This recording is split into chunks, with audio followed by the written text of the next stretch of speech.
Take off my shoes, get comfy for a while. Gonna start a revolution. Keeping myself busy, waiting for people to tune in. Nobody's home. Guess I'll fix my hair.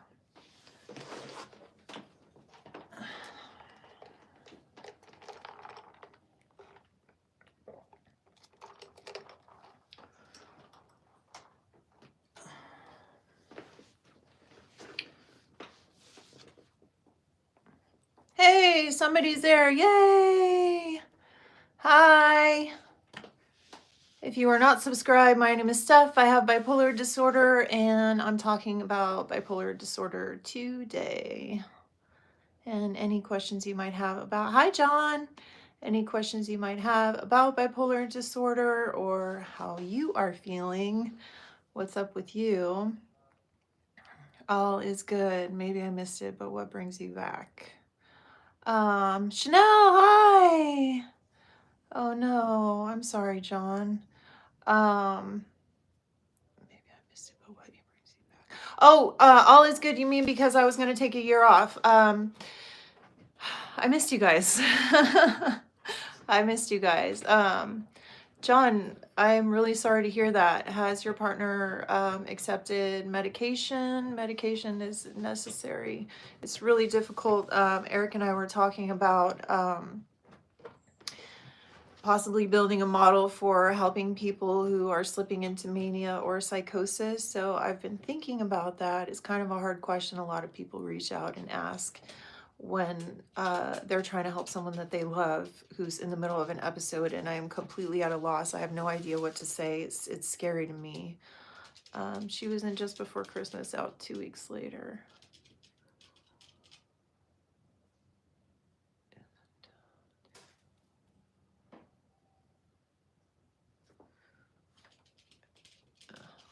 Is her medication just not? She does not. Okay. So, getting somebody who has bipolar disorder to accept that they have bipolar disorder and accept that they have to take medication for the rest of their lives is really, really, really difficult. What John is going through is something that so many people go through who have a loved one with bipolar disorder. And part of the problem is that the hospital, when you are admitted, will release you too soon. And that's because they have limited space and there's not enough funding for mental health services. So that's one problem. But one of the major problems is mania. John also asked, is mania euphoric? Hi, in Pakistan. Hi, Russia, India. Oh my gosh, it's so cool that you guys are, hi, here from around the world. No, I'm not a doctor. I have bipolar disorder. I've been living with bipolar disorder my entire life, but I was not diagnosed until 7 years ago. So I've had 4 really, really awful psychotic episodes, and I have a lot of experience with psychosis. So I do this channel and share my story in a very unfiltered way, so that people can better understand bipolar disorder and that people who have bipolar disorder will feel less alone. Hi, Juliet. Let me see. Sorry, guys, I have to hide some people that are don't belong. That don't belong in the chat. That are saying things that don't make sense.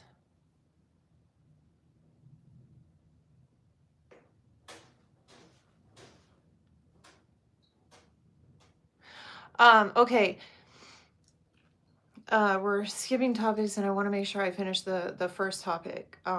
So I wasn't on medication the majority of my life, and my life almost ended multiple times because of the fact that I was undiagnosed and not on medication.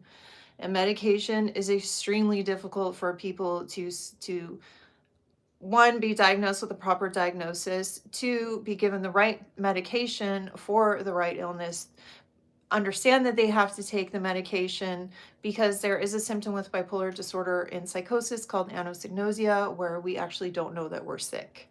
And it's compared to like a Parkinson's patient who doesn't know that they don't have legs anymore, or doesn't know their legs aren't working, they can still feel them type thing. It's like that.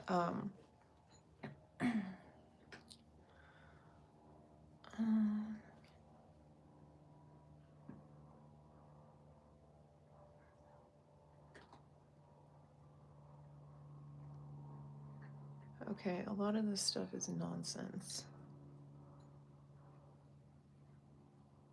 John, are you still in there? Sorry, I'm having to like kick people out of the chat. I have no idea why humans dream. Jonathan. Hi, Kaylee. You remember your dreams.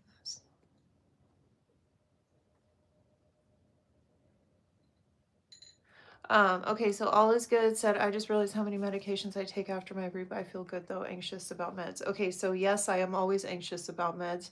In particular, right now, it's terrifying to change medication. This is a topic that comes up a lot. I think it came up on the last live.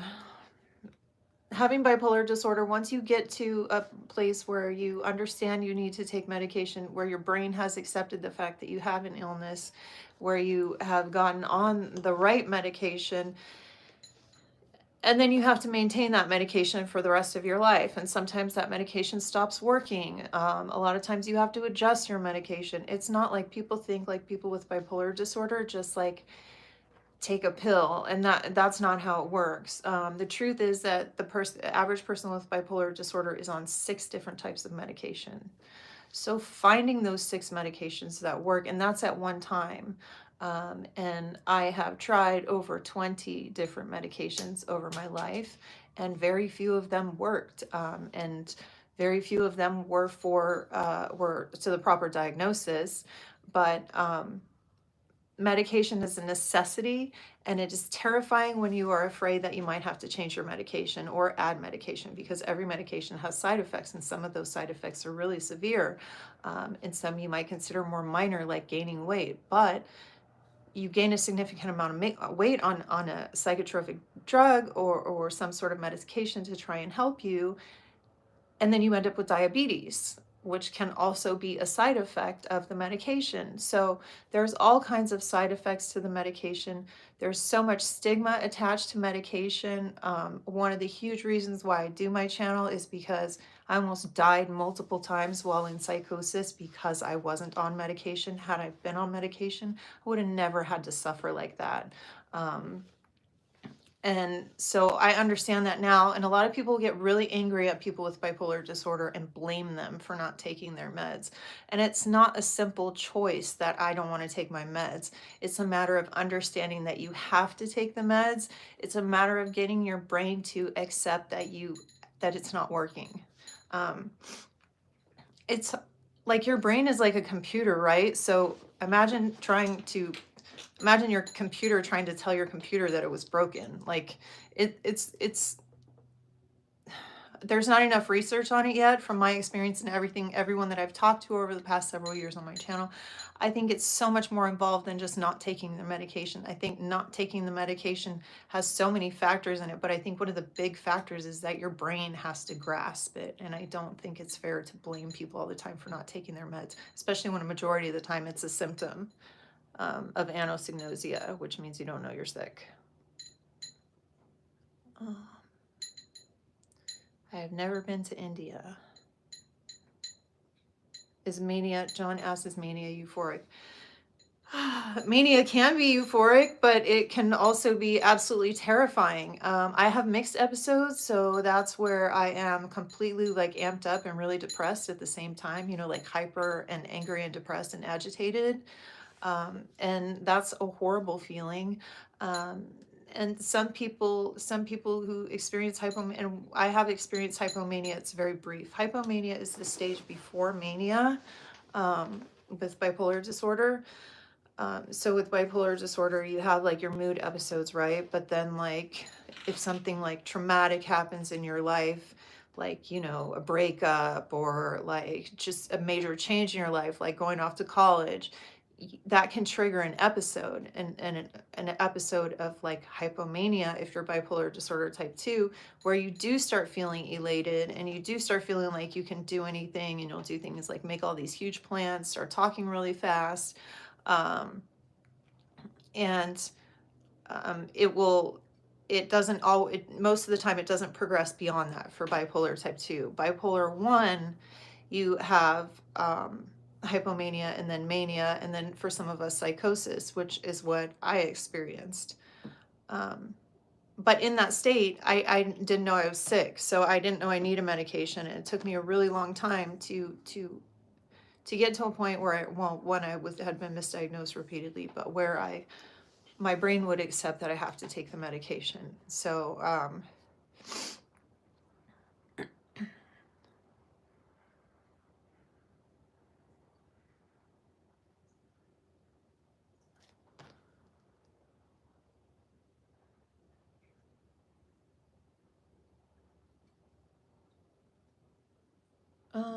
smoking herbs and weeds. Smoking marijuana is not good for bipolar disorder, FYI. It's really bad. Some people with bipolar disorder still do it, and no judgment.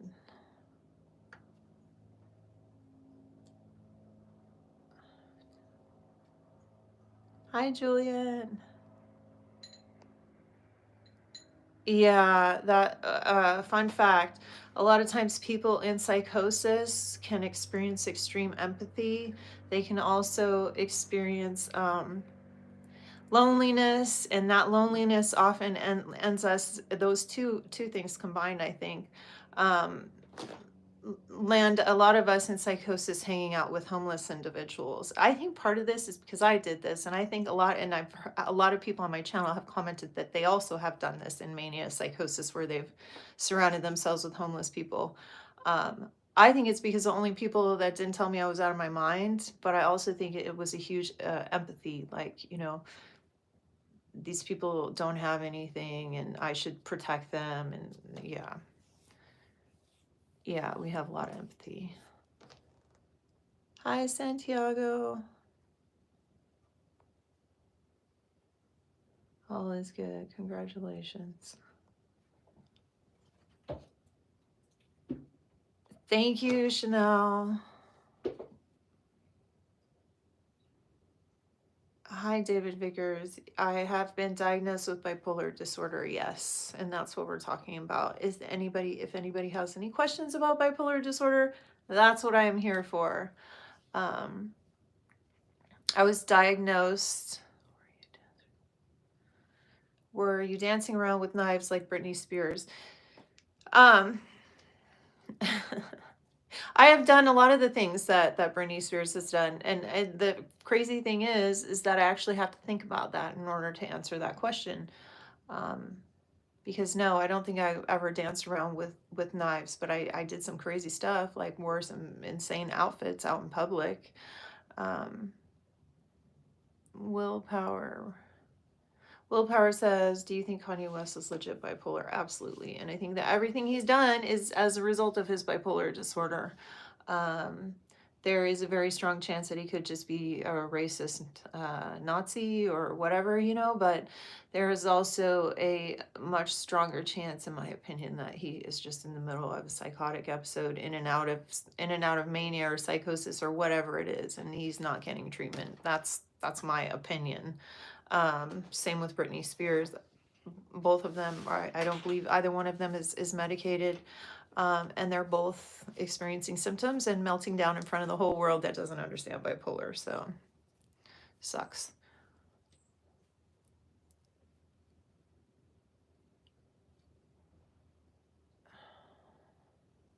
So Tumelo, thank you for your question. How long does hypomania last for us, and how long does mania last? Okay, so hypomania has to last longer than 5 days, I think. I want to look it up to give you the exact answer, but It really depends on the person.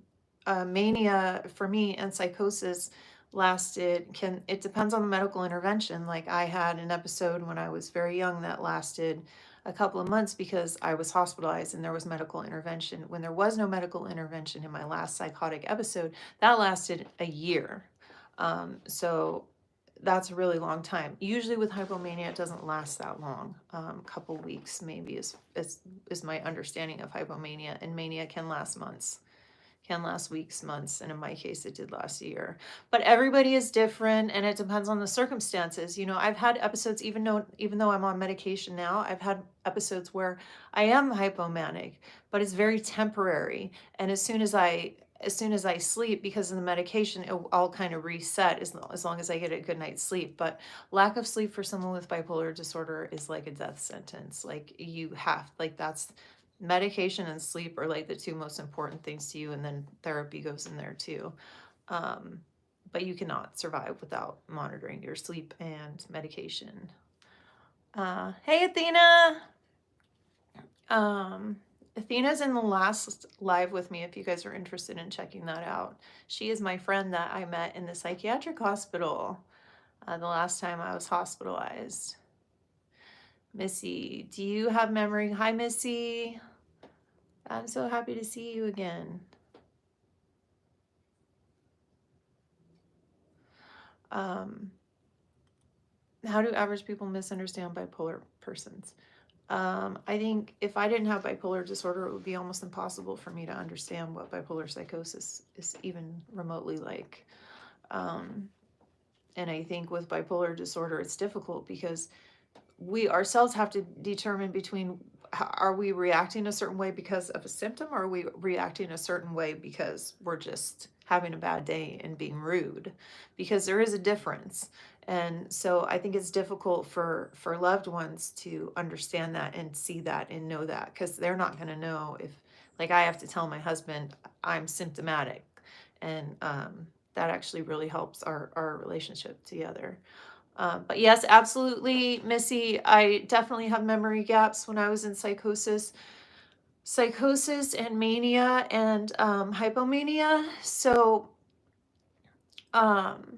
I have a lot of memories from my psychosis, horrible memories. Horrible things happened to me. I surrounded myself with horrible people. I was physically assaulted. I was, punched in the face. A lot of really bad things happened to me because of the bad people that I was around. I was run over by a car. All these horrible things happened in psychosis. And I forgot. Oh, yeah. So all these horrible things happened in psychosis.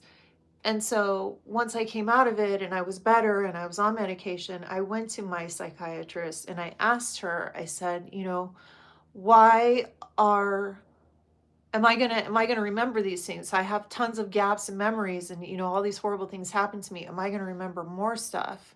Because I have enough PTSD. At the time I was having really bad night sweats and nightmares.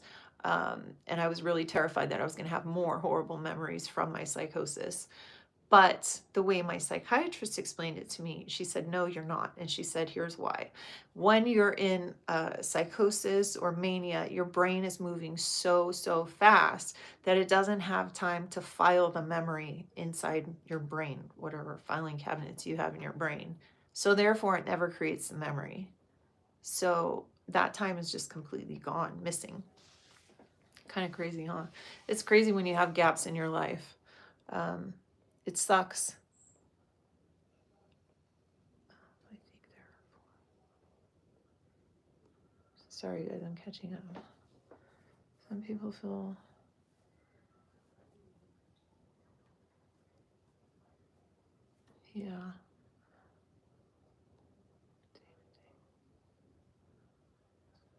Thank you, Shady. Shady said hypomania has to be at least 4 days.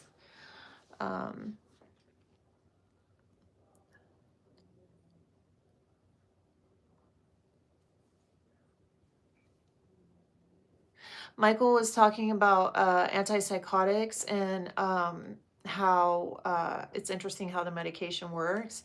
And on that note, one thing that I found interesting was the last time I got prescribed a new medication, which I'm not taking anymore, which was Vraylar. I didn't feel like it did anything for me.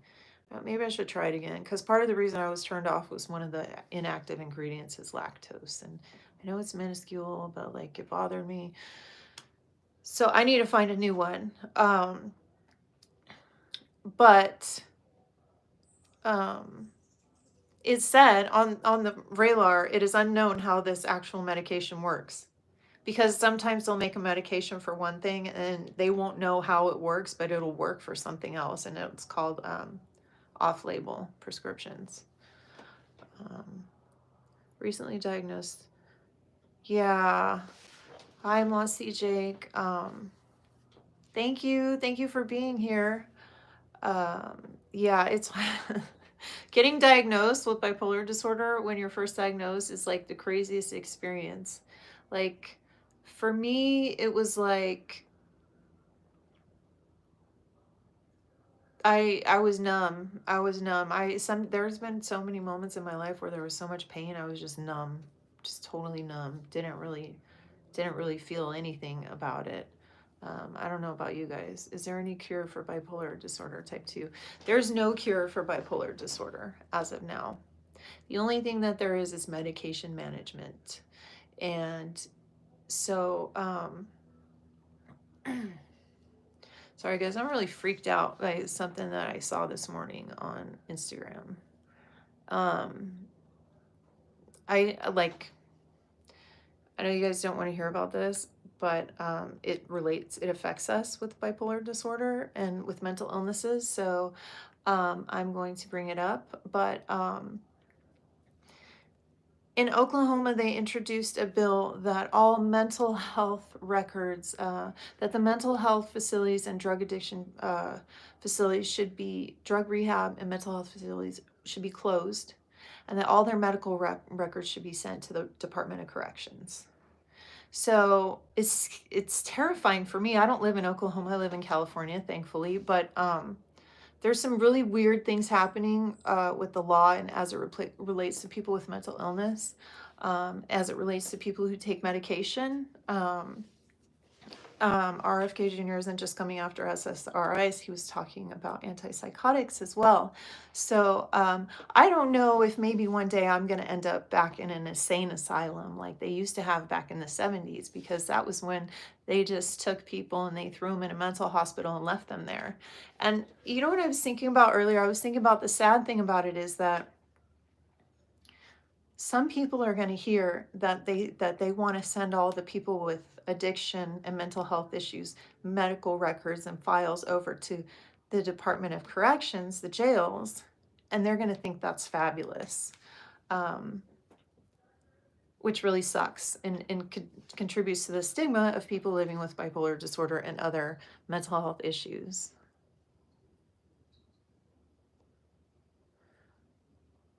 Yeah, let's go back to bipolar isn't curable but managed. There's so many things coming in here that I'm having to address. When is the right time to tell someone that you have bipolar? That's up to you. When is the right time to tell someone you have bipolar? Efren said. Good to see you here. That's up to you. I think that if you're dating, that you should tell someone right away and then see if they want to bolt then, so you don't waste any of your time, because it's very difficult for people to be involved with people who have bipolar disorder, and it would really suck to get attached to someone and then realize that they are not going to accept you for your mental illness. So that's my take on it. But yeah, bipolar isn't curable. It's managed with medication. I have adjusted my medication so many times over the last several years. I was on medication for PTSD temporarily, off and on, until that medication stopped working. And I have anxiety medication. I have sleeping medication. I have all these different medications. And I feel like saying it out loud and talking about all the medications that we do take as people with bipolar disorder or other psychotic illnesses, there's such a stigma, and even more so now with the way the world is functioning. Such a stigma, and people are so afraid to take medication that they are trying things like the carnivore diet or keto diet, which um, my thoughts on that, I don't even want to get into, but I don't support that either way. I'm like, take your medication, it will help you. It is difficult to manage it. Um, for example, I started on 150 milligrams of Lamictal, and I was fine. And then something happened in my life that was really some family issue, and so my doctor bumped me up to 200. And then my depression hit a couple years later, really, really bad, and my doctor bumped it up to 300. And then in 2022, my dog died, and so my doctor bumped it up to 400. So I'm now on 400 milligrams of Lamictal, which is the max in the United States. But I have taken numerous medications over my life. And people are so like anti-medication now, it makes it even harder. And it's so bad for people with bipolar disorder because it literally saves our life. There are so many people that take their lives every year, that their deaths could have been avoided if they had received treatment for their mental illness. Yeah. Eating a carnivore diet in replacement of taking medication is not it's not a long-term thing that can help you. And if you were doing it long term, you're likely going to get a heart attack, high blood pressure, high cholesterol, all of those things that eating meat does to you. You also significantly increase your risk of cancer. But aside from that, who wants to live that lifestyle? And I think that science has discovered a method and given us a tool to live our lives so that we're not in insane asylums. For right now, that might change. Who knows? But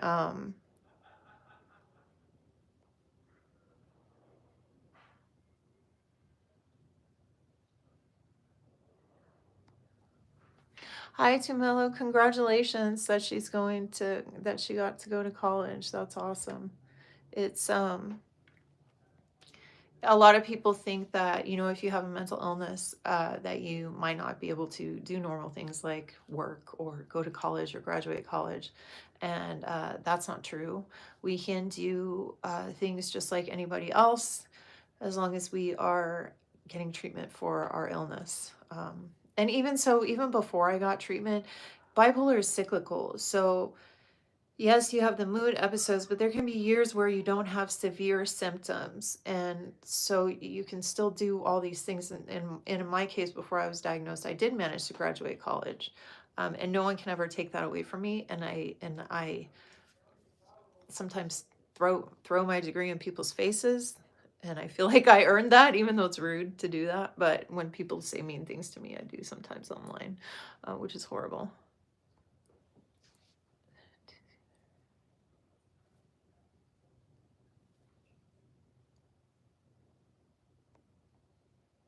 All is good, said Stigma.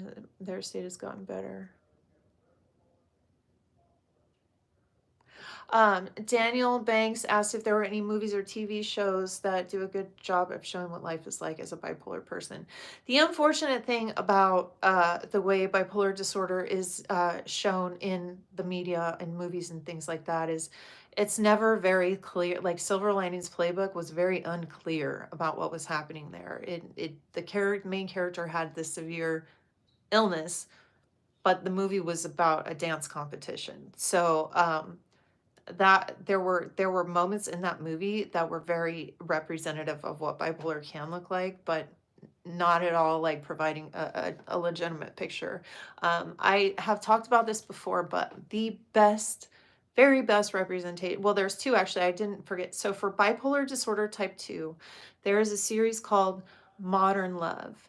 And I think it's episode 2, but there's an episode with Anne Hathaway, and she has bipolar disorder type 2 in that episode. And that episode is spot on for bipolar depression, like 1,000,000%. And then the other one is for bipolar disorder type 1, which is a really great show if you haven't seen, is Shameless.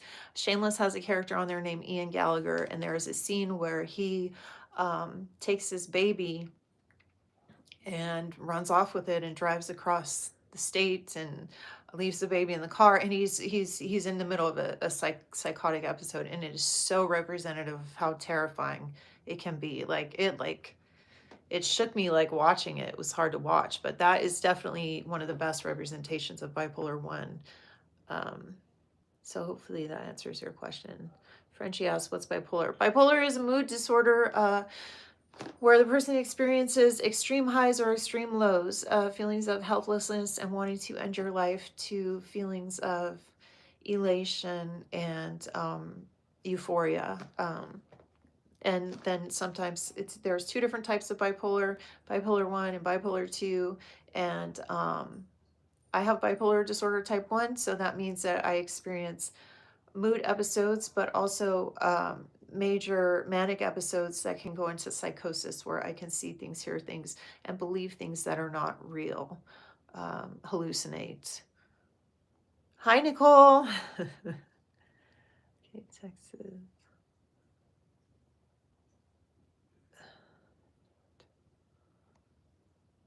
Is there a cure? Frenchie asked if there's a cure. No, we talked about that a little bit ago. There is no cure for bipolar disorder, just medication management. If somebody tells you they found the cure for bipolar disorder, they are lying, because there isn't. Some of the best scientists in the world at Harvard University have not found out how to fix it yet. They're working on it, but who knows? Hey, Eric. There are no good movies about bipolar 1. If it was, it would be... Yeah, for real. For real. Okay. TMI. Smile more. Daniel, cool, thanks. Yeah. Okay. You can. So, I figured out how to. Oh, cool. Eric's there. Eric, my friendo. No good movies about bipolar 1. Really? You think so? I feel like Girl Interrupted was really good, but I know somebody with borderline personality disorder that said that wasn't an accurate representation. I don't think they had anybody with bipolar in Girl Interrupted, but that was a good movie. There has to be some movie where there's a character with bipolar 1. The only I saw like a 90210 episode a long time ago that where one of the characters, her name was Silver, she had bipolar disorder. You know what? If you just go to YouTube and Google bipolar on TV, there might be some good clips that you can find.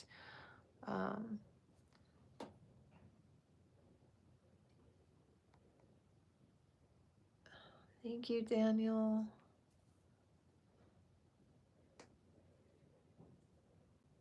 So Sharon said seizure medication is often used to misfiring between hemisphere of the brain. I don't know what any of that means, but I am on an anticonvulsant, which is a seizure medication. Lamictal is a anticonvulsant, and it is also used as a mood stabilizer for bipolar disorder. Mad Love. Oh, Mad Love. Oh, you think so? I'll have to watch that. I haven't seen Mad Love. It's all to Hollywood. Maybe we should make our own movie about living with bipolar disorder. Make a movie character about somebody with bipolar disorder. Do any of you guys find Brittany's Instagram triggering?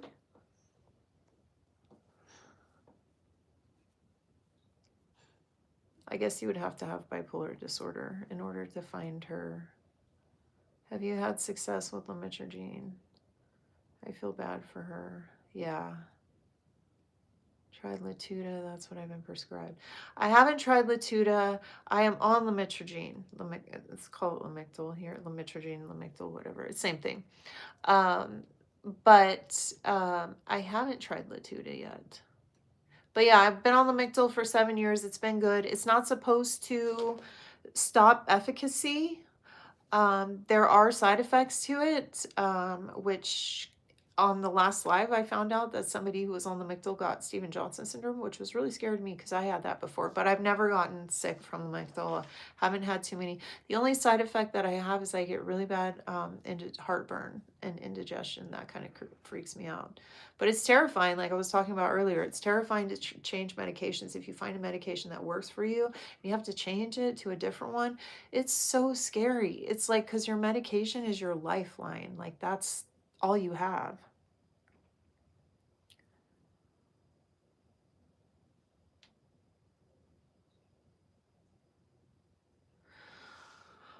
Um,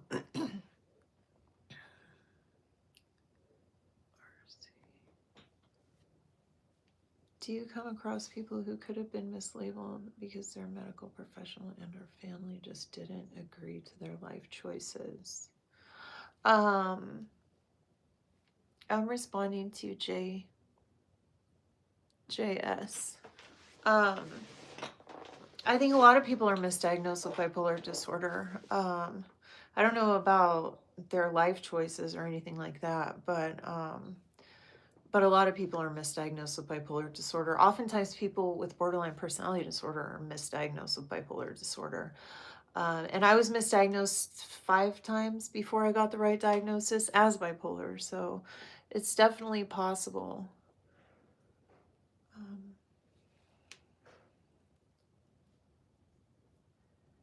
All is good. Do you take Lamictal too? Or Limitrogen? Um, yeah. So it's hard. Like it's really hard. Like when I'm responding to Charles said his mom suffered. She believed nothing was wrong with her, so she never took her medication. That's like the number one so that's why stigma is so hard for so damaging for the bipolar community or any psychotic illness, because the medication is what is going to save our lives and allow us to function in society. And people don't understand that. They don't understand how severe the illness is. They don't understand how badly our family suffers because of our illnesses. They don't understand how we put ourselves in dangers or other people. They don't understand how so many of us end up in jail. Like, these are things that people just don't know. But I mean, like, I never thought in a million years I would ever say I have a felony. Like, never in a million years. But I have a felony because of bipolar disorder, because I was delusional and hearing voices and walked into someone's house and through a window and they came home. And so I was pled guilty to burglary or something like that. But I wasn't there to steal anything. I literally like was delusional. But people don't understand the seriousness of bipolar disorder, and then they attach this stigma to medication, or they want to do anything besides take the medication. I understand, like, if you're having trouble finding the right medication and you've tried everything, there are thousands of medications. But you've been trying for years to find the right mix of medications and nothing's working for you, and then you have to try and find another route. I get that. But what I have issue with is people who are functioning very well on their medication and hearing from some influencer or somebody who says they have a mental health issue that they cured by going on the keto diet or cutting out sugar and oil from their diet, versus just taking their medication, because the like the keto diet is not sustainable. It's not necessarily healthy for you. But in extreme situations, if people want to go that route and look at that stuff, that's great. But there's something that's here for us to take, and we should take it. It's there to help us. And when people, oh, big pharma, and they just want to hurt you, and people are overprescribing so many medications. And I'm not going to say that people aren't overprescribing medications, but it's, how about how many people have survived? How many lives are being saved because of medication? What if we looked at that instead? On drug-induced and bipolar. What are your thoughts on drug-induced bipolar? Can Keto can be good, yoga can be good, but it would never heal it. Yeah, that's that. Eric said that keto can be good, but everything that I've seen, some people have experienced less symptoms, but in no case have I ever seen in any study that I've looked at have I ever seen someone be able to go completely off of their medication. Um, but drug-induced bipolar disorder. Definitely using marijuana can set off an episode. And my first episode was set off by marijuana. However, I was experiencing symptoms of bipolar prior to that. If I look back at my life and I look back at my childhood and my mood and the times I blew up on my brothers, I know now that I was experiencing symptoms of bipolar. So the marijuana didn't cause bipolar, but it brought it out, and I definitely think that drugs will bring out any kind of predisposed thing you have.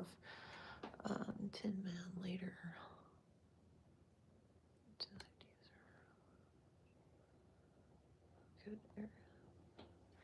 Hi, Imogen.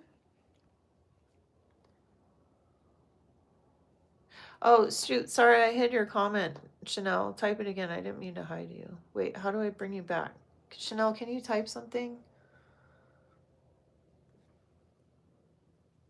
Shoot, how do I fix that? Eric, if you can fix that, I don't know how to fix that. I accidentally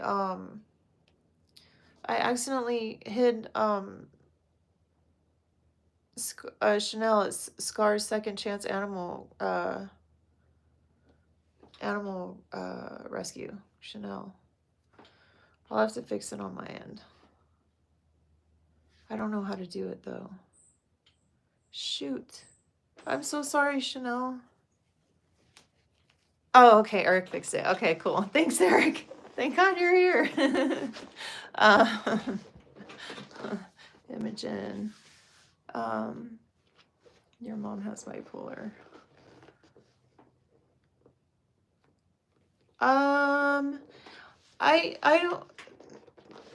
I don't know. Like, I don't know. So Efren said, I thought bipolar can't be diagnosed if you're on drugs. If you're on drugs, like, you're not going to be able to be like, okay, this person is bipolar. But if they're off of drugs and they're experiencing bipolar symptoms, then it would be a clear sign.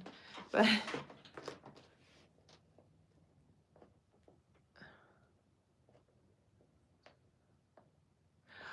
Charles asked, what's a good medication? The medication all depends on, hi, Phil. The medication depends on your body and what you take. Like I've tried so many. A lot of people still take lithium, which is like a really old medication that's been around for years. A lot of people take Abilify. A lot of people take Lamictal. I take Lamictal.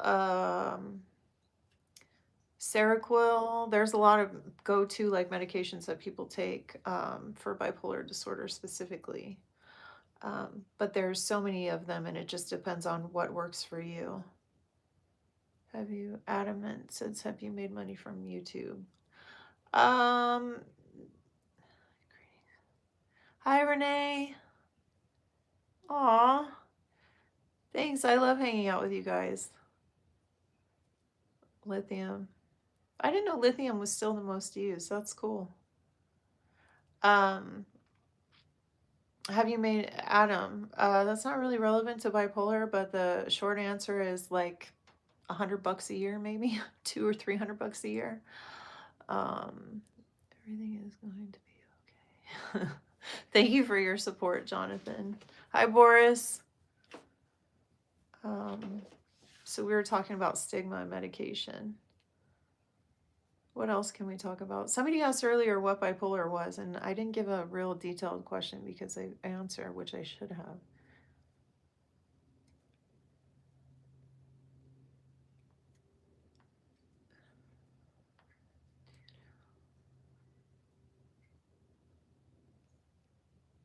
Boris, we all feel that way sometimes. I relate. Was there any medicine you took that made your bipolar worse? Okay, so, and since we were talking about medication,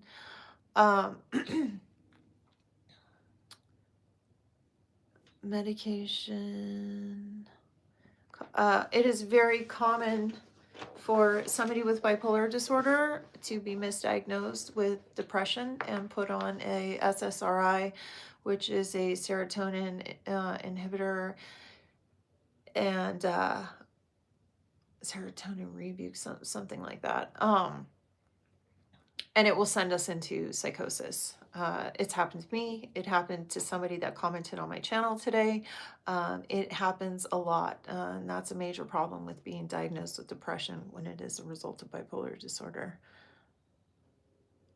In regards to, is there any medication that made your bipolar worse? No, there is no medication I have ever taken that has made my bipolar worse, other than the SSRI. If you the any kind of antidepressant, if I were to be put on an antidepressant right now without an antipsychotic, I would go into mania. So that would make it worse. So I guess the answer to that is yes, I have been on medication that made my bipolar worse. Just indica. Charles, you are not supposed to smoke marijuana when you have bipolar disorder. I'm just going to leave it at that. It's bad for you. You can make your own choices about how it's legal. It's something that you can do. Some people find it helps, particularly with PTSD, but it is not recommended because it can lower the efficacy of your medication. And it's also a depressant, and it makes you it intenses your emotions, and as bipolar people we already have much more intense emotions than everyone else, or people who are not bipolar.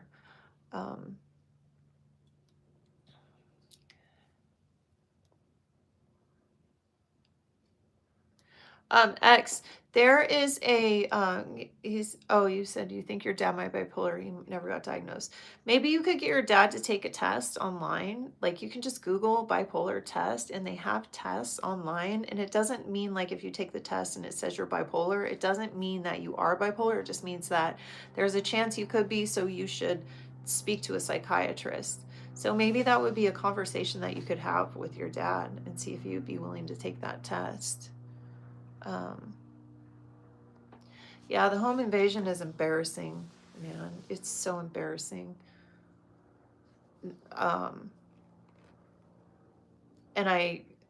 like I said, I have a felony now, so like I don't know, like I guess to like maybe I'm dangerous. I don't know. It makes me worry because that thing they're doing in Oklahoma really makes me worry. Again, I live in California, so it's like a whole nother universe over here, totally different, but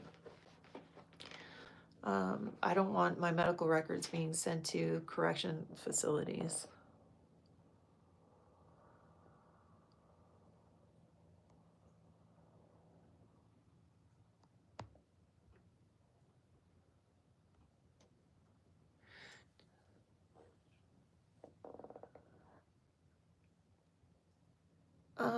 I don't think maniacs is a good word. Hopefully that's a typo. Yes, it's reasonable to force treatment for people in mania, though, I think. I have OCD. I have heard of people with OCD being diagnosed with bipolar disorder too. See, that's a problem. I feel like anybody diagnosed with any mental health disorder should get a second opinion. And after they get that second opinion, then they should get a third opinion and make sure 2 of those opinions agree. And if they don't, they should keep going to another doctor, because it is your brain, the one thing you need the most. And so many of us are misdiagnosed. And I know like seeing a different doctor and insurance and all that can be an issue, but I definitely think it's worth it to see more than one doctor when trying to get a diagnosis. And you might just be like, oh, that totally makes sense. Yeah, of course that's me. Or you might be like, wait a minute, I don't know if that's my diagnosis or not. No, you're not hidden. Chanel, you're not hidden. Eric unhid you. Yes, bipolar disorder can be hereditary.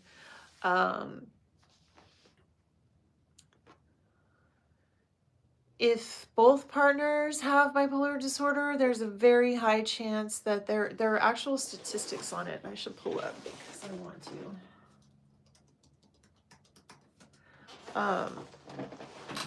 Or where maybe my tablet, I can pull it up on there because I didn't get in here. But yeah, I'll just it's out of the way. But yes, it's hereditary. I don't have kids because I don't want to pass it down to my kids. I could tell you the exact. Hi, Clint.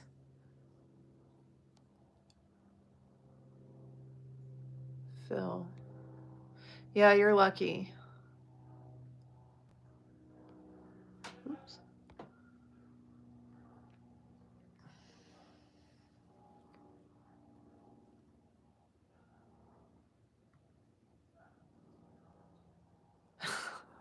See, Clint, good thing you got the third opinion. Clint saying he got several different. What is first? He had a herniated brain. Second opinion said too big of a brain, and third opinion said I had schizophrenia, and every schizophrenia since. For the okay. He might have been able to fight the charge. My brother.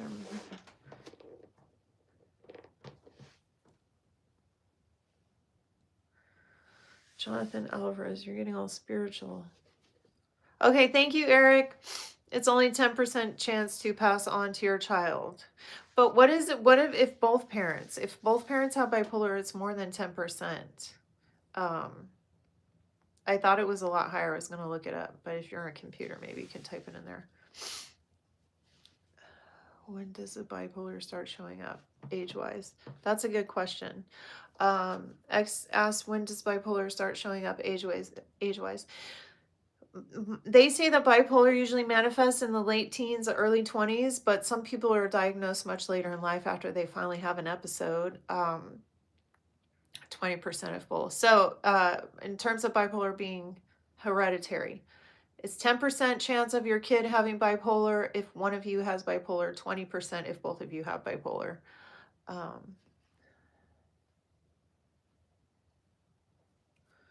Okay, there's a lot of questions coming in.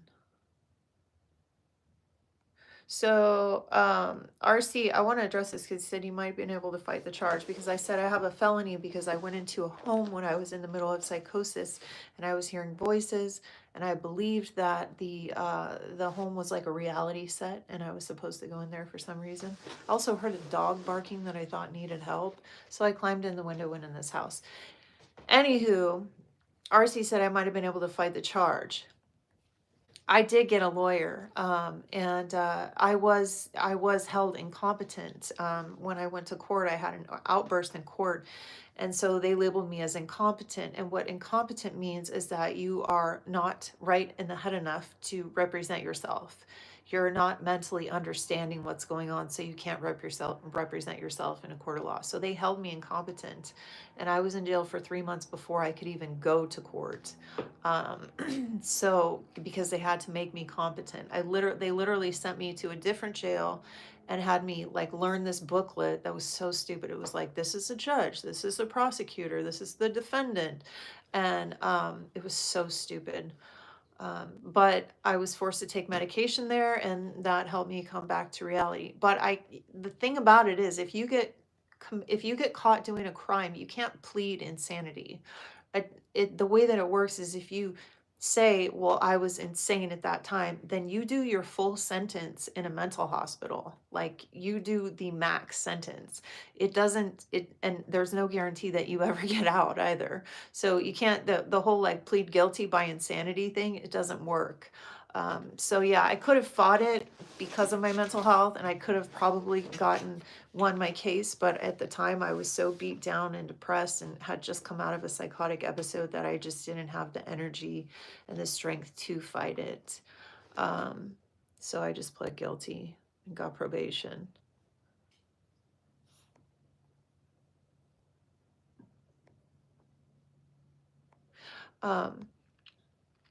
But back to like bipolar, the age that it shows up, like even though like I should have been diagnosed properly when I had my first episode at 16. I think that was really young, but I had a lot of trauma going on in my life, and I did use marijuana at a very young age, which is really bad to use marijuana before your brain's fully developed. They've done all this research. But I know that prior to that, I had already experienced symptoms. I know the anger and the mood episodes I had experienced as a kid. I know that now. Um, so it was always there.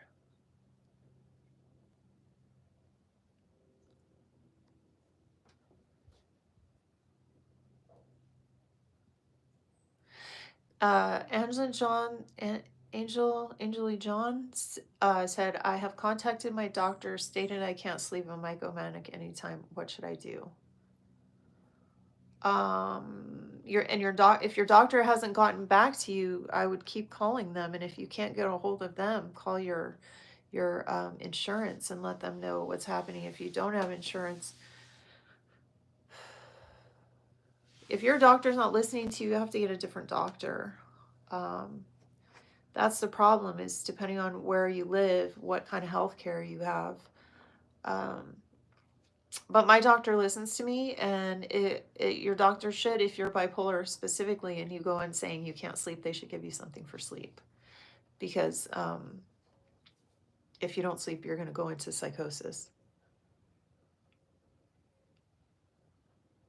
So Dead Account said, what are your typical duration periods of different phases in bipolar disorder? So for me personally, it went like this. Okay, I'm 16, have an episode, hospitalized. This was probably in the hospital a month, got out after a couple of weeks, was re-hospitalized for another couple of weeks. So I'd say that whole episode lasted around 3 months, 2 to 3 months, but I had been intervened with medication, I had been hospitalized, and that was the very first episode. The second episode that I had was until 11 years later when I was 28. And that episode lasted 8 months, and I never got treatment during any of that time. And I came out of it on my own, um, which is really strange to me now. And the cycle. So that was the major psychotic episodes, the psychotic breaks, because I have bipolar 1 and I experienced psychosis. But the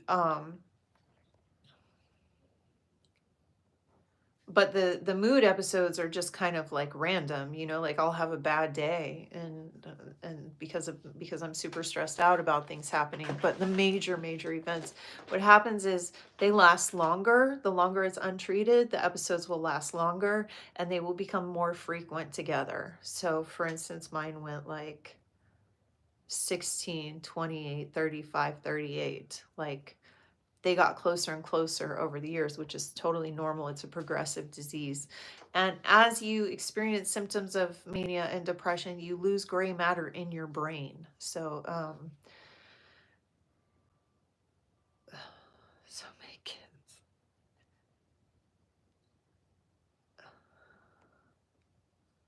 What a typical duration. Do you think the creator of the Matrix could have been bipolar?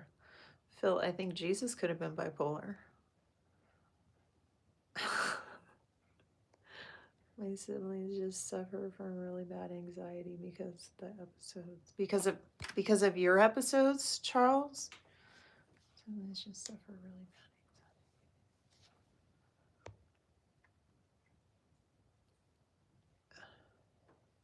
So RC, that's what I thought. I thought like they decided like you're not in your right mind to even present yourself in court. How could you have been in your right mind when you did this, right? You would think that that would be the case, but no, the prosecutor really wanted to get me for some reason.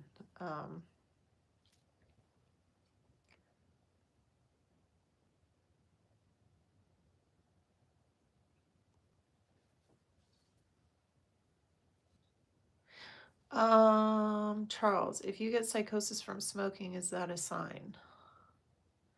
I'm not sure what you mean.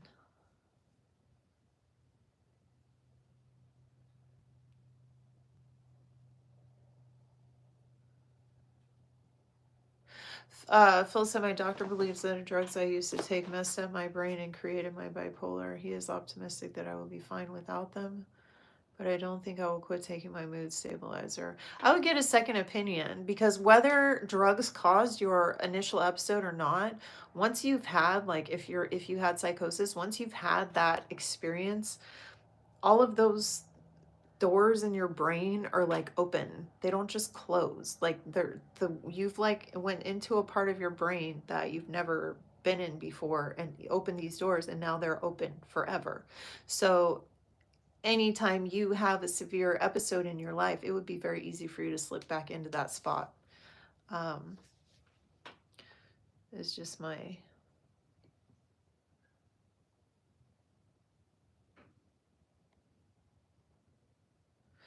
yeah. Eric is probably right. It can't be created. Have mood swings right now.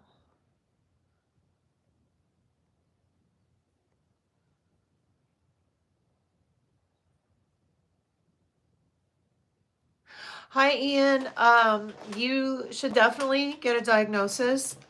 It is normal for doctors to not be thorough and clear with their patients, and just put you on medication. I know when I went to the doctor, my after I had a real bad third episode in front of all my work and everything, um, he said, well, you should know by now that you need to take medication, and gave me the medication and sent me on my way. He did not give me a diagnosis of bipolar. He did not give me a diagnosis bipolar 1 or bipolar 2. He just gave me the medication and sent me on my way. So yes, it's very normal, but you should see if you can get a different doctor who will tell you what your diagnosis is and why they're prescribing you that medication. Because if you have, if Latuda, I don't know if Latuda is an SSRI or not, but if you have bipolar 1 and you start Latuda, then bad things could happen. But I don't know. I think Latuda is an antipsychotic, so I don't think it would matter. But I would just talk to your doctor. They should give you a diagnosis. Like, you're entitled to a diagnosis. So we were talking about smoking weed, Dave Horton, and how it's not good for people with bipolar disorder. It is legal here. I'm not police. I don't care if it's legal. LOL. We can go.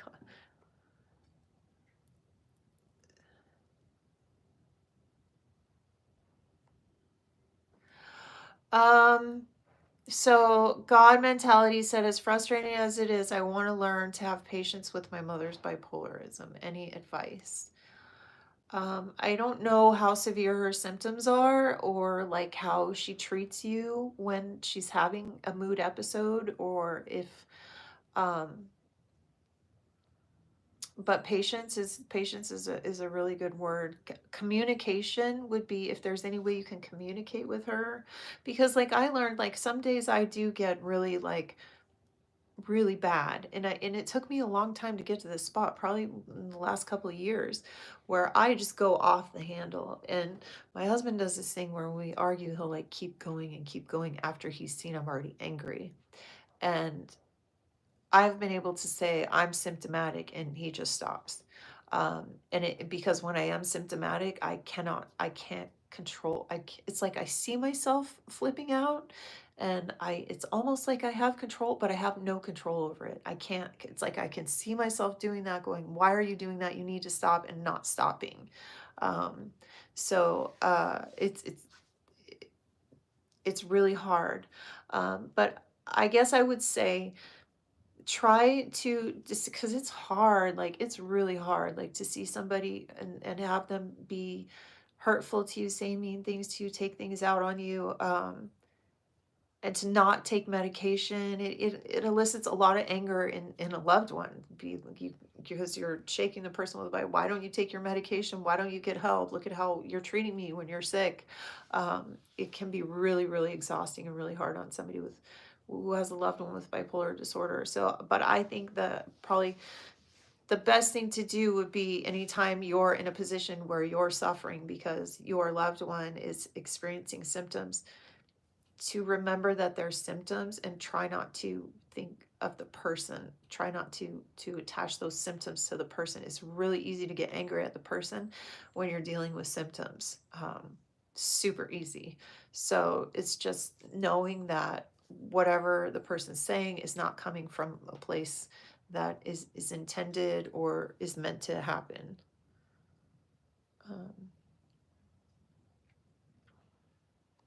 There's also another thing, God mentality, is I would recommend, is there is a video on YouTube by a guy named Xavier Armador. It's a TED Talk that he did. So if you just type in TED Talk Xavier, it will come up. And he's a psychiatrist who has who had a brother with schizophrenia, and he talks about the audience about anosognosia, the symptom that we don't know we're sick when we are in anosognosia, and why we refuse medication when we have symptoms of psychosis. So he does a whole presentation on it, and then he does an example with an audience member that is really powerful. It's like a 15-minute video, but it's really, really helpful in understanding the symptom of bipolar disorder aside from the person. So if you can check that out, definitely check it out.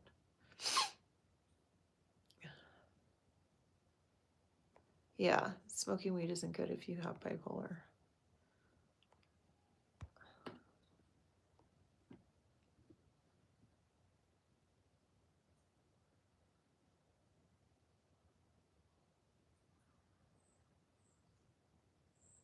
Yeah, Phil, what you're feeling is totally normal. I think just about anyone with bipolar disorder will tell you that they live in fear of having another psychotic episode or manic episode.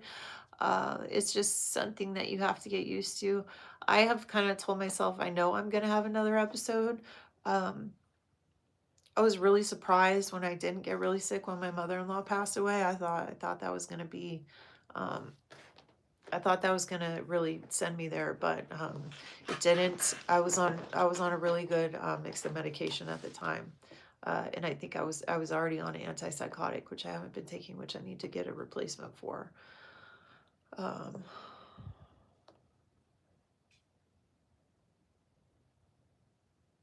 yeah, if it, Ian was talking about the situation that he had, seeing a doctor and not getting a diagnosis, but being given medication.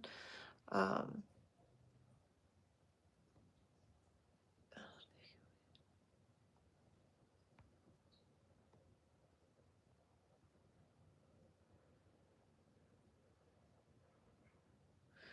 Charles said, "Do you ever feel out of love like you have no feelings?" You mean like feeling numb from symptoms? Because I felt numb before.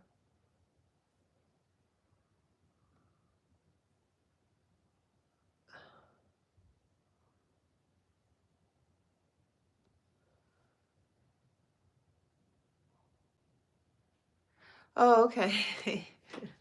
Chanel, I love that question. So Chanel said, what do you tell someone who tells you that you're using your illness as an excuse for your behavior? This is something that a lot of people like to say. I'm not really sure. I'm not really sure. Like, I would probably explain to them psychosis and how it's a complete detachment from reality, and that when somebody is in psychosis, they're not in control of their actions. Um, so saying someone is using an excuse, like somebody could easily say like, oh, well, you're using your mental health as your mental illness as an excuse as to why you got arrested and thrown in jail. But me as a person, I would never, ever just randomly walk into someone's house. But me in psychosis experiencing symptoms did. So I have a felony. So now you can say that I'm using my mental illness as an excuse, but I'm not. It's an actual reason. That is the reason. That is the reason why that behavior occurred. That is the reason why I have the felony. Is because I have bipolar disorder, because I was unmedicated, because I went into somebody's home, and because that's how the law works.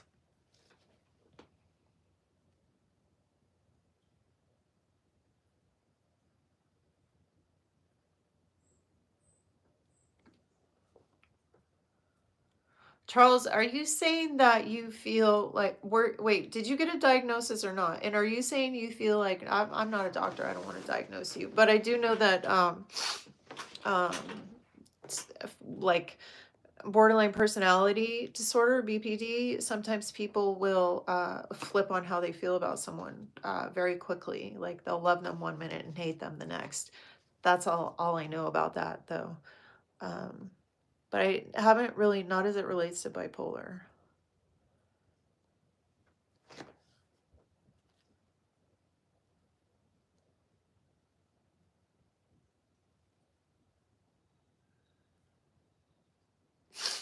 Thank you, Amy.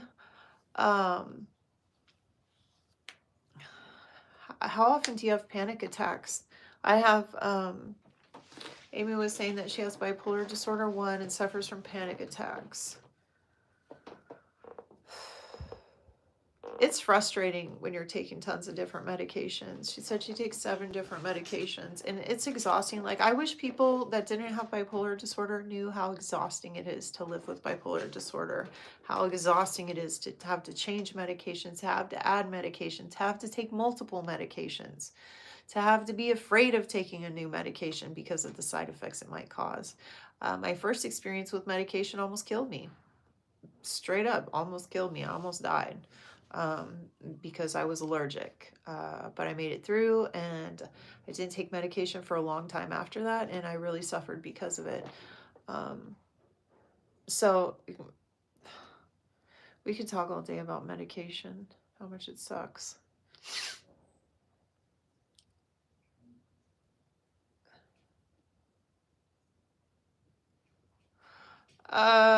So Phil and Eric are talking about the doctor, and said is the longer you don't have an episode, the less likely one is to happen.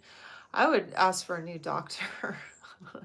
That's all I would say to that. I'm not a doctor. I can't like say anything about anyone else's doctor. Everybody has different points of view. But if you've had an episode, if you've had any kind of psychosis before, I would be very wary of going off of any medication that has prevented that from happening again. Charles said, do you change the way you dress and believe you are someone else at times? When I'm psychotic, yes. When I'm in psychosis, I have a very odd fashion sense. This is something that my husband likes to point out.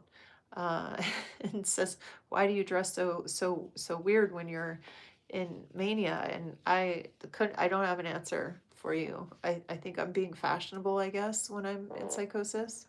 I don't know.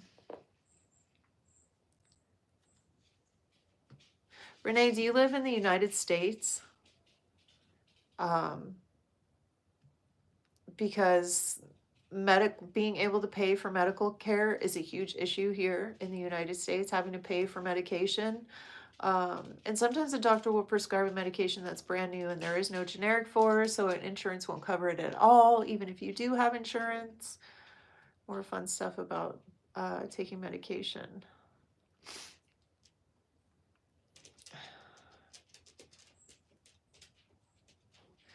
Amy, I've only had a couple of panic attacks in a handful of panic attacks in my life, and they were nightmares. So I can't imagine how awful 6 times a month is.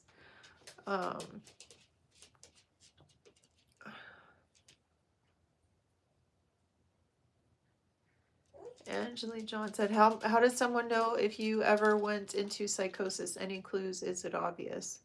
If I'm in psychosis, I'm high functioning, so you might not even know. You might think that I'm talking really, you might notice I'm talking really fast or saying things that don't make any sense, but you might not know I'm experiencing psychosis. I mean, I'm sure if you spent 5 minutes talking to me, you'd figure it out, but it's not always evident. And you wouldn't know looking at me now that I had psychosis 5 years ago. It's not, I don't carry any scars from that.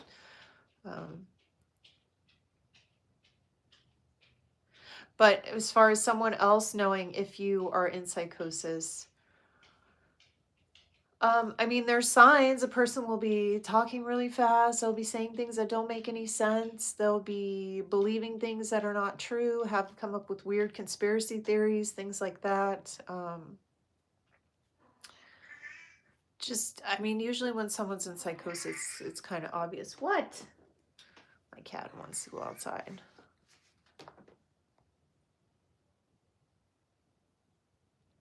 Wait. Voice of Freedom, took less than 30. Oh, to notice. Do you feel like you know what people are saying behind your back?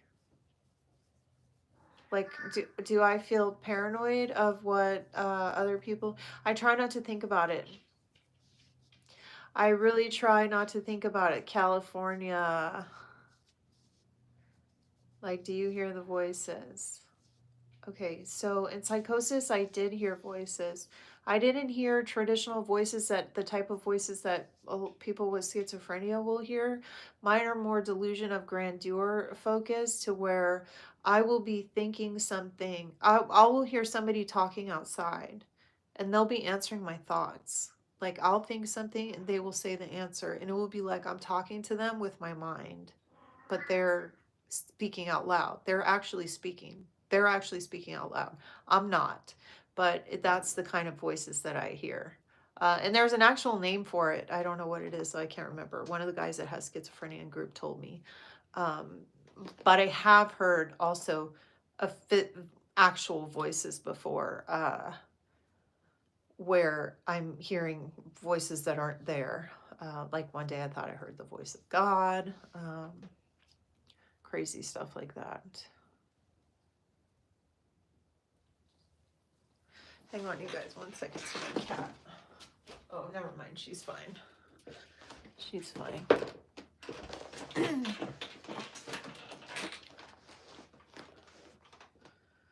Not good things they're saying. Oh, do you feel like you know what people are saying? You mean like when I'm in psychosis? When I'm in psychosis, it feels like everyone is talking about me. People want to harm me. There are good people and there are bad people, and I will get a feeling based on who's good and who's bad. What? Are you out of food? I don't know if you guys can hear my cat screaming.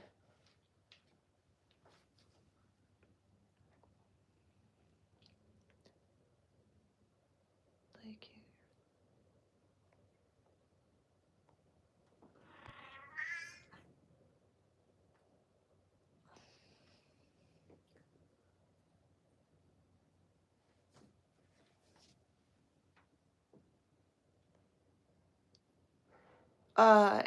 Angela John, I'm trying to do more lives.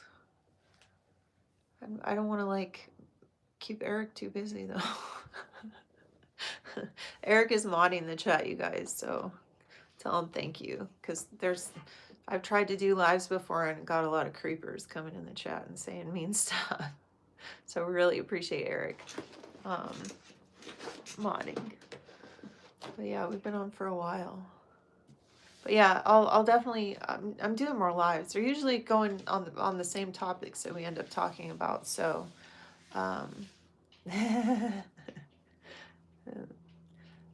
Charles said that I lost many jobs. I have to. Do you take pills for it or therapy? I take pills, and I was with a regular therapist for 4 years, and then my insurance stopped covering her, and so I stopped going to see her. Which sucks, is another problem. And one of the problems that a lot of people don't understand too about bipolar disorder is when you're trying to find a therapist, it's really difficult. I'm sure it's the same for people with schizophrenia or schizoaffective disorder, but a lot of times therapists that I've tried to reach out to and get an appointment with have said things to me like, I'm probably not the best person to help you. I've been dumped by psychiatrists before, where I met with psychiatrists and then tried to call for my next appointment and then they didn't want to answer. So that happens. But therapy is really important. I have not had a regular therapist in a really long time, which isn't good. But when I do have issues, I know that those tools are there for me. And when I do have major upsets in my life, I go back to group therapy. And the reason I like group therapy is because it's 3 days a week. So it gets me out of the house around other people that are like me. It can be 5 days a week, but I go 3 days a week, and I go from 9 to 1, and they give me breakfast, they give me lunch, so I don't have to worry about breakfast or lunch, and I can be around people like me. And it's a real downer sometimes, but when you're in that space, it helps. For me, it helps, and that's what I do. Hi, Janice. Thank you for being here.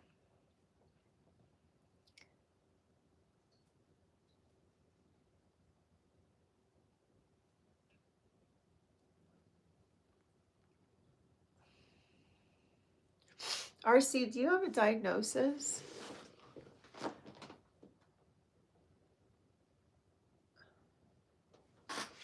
Aw. Is therapy scary? Are you starting therapy with an individual person?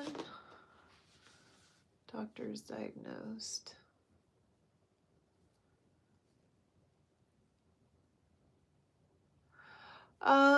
I I don't, as far as like therapy, first of all, you don't need to be afraid about therapy because you're in control. So when you go in there, you are the one interviewing the therapist. They're not interviewing you. So you are the one who you can ask the questions, and so there's nothing to be afraid of therapy. You might really connect with your therapist and you might not. Sometimes there's a really good connection with someone and sometimes there's not. Um, it's hard. It's hard to find a therapist that you like. It's really hard. It's really hard. And then there are certain groups of people that have difficulty finding a therapist because they can't find anyone like them. And we don't have people in, there's not enough diversity in the people who are employed to be therapists. So there's a lot of challenges for therapy. And a lot of people don't like it. And I don't love it either. I don't love it at all. I hate it, to be honest. But I have to do it.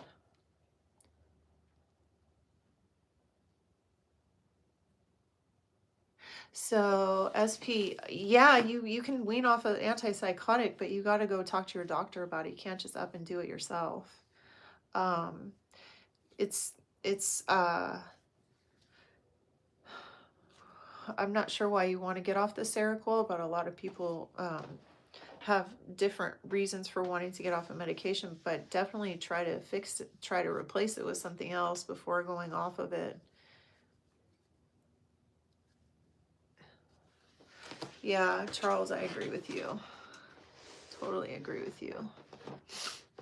Um, so what are we talking about now?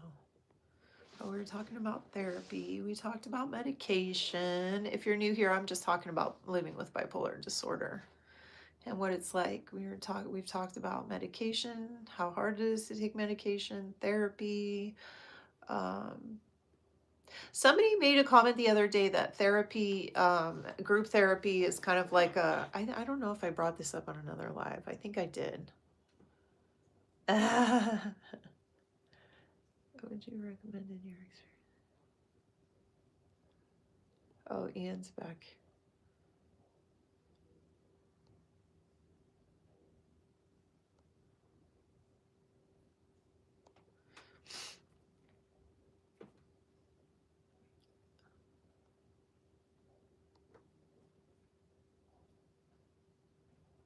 How would you recommend, in your experience, getting an accurate diagnosis? Sorry for the similar question. I'm confused navigating this.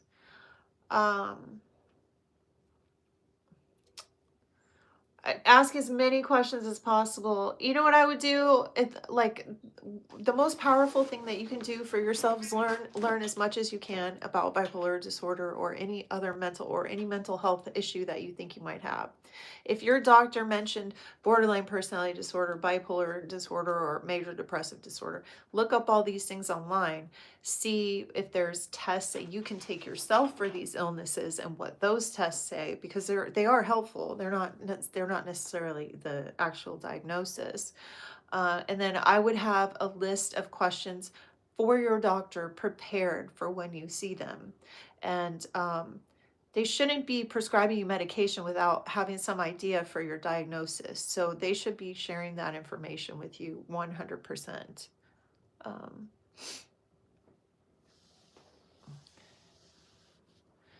I'm scared to get diagnosed because then I really feel like there's something wrong with me. Well, I mean, there's something wrong with all of us. There is something wrong with all of us, one way or another.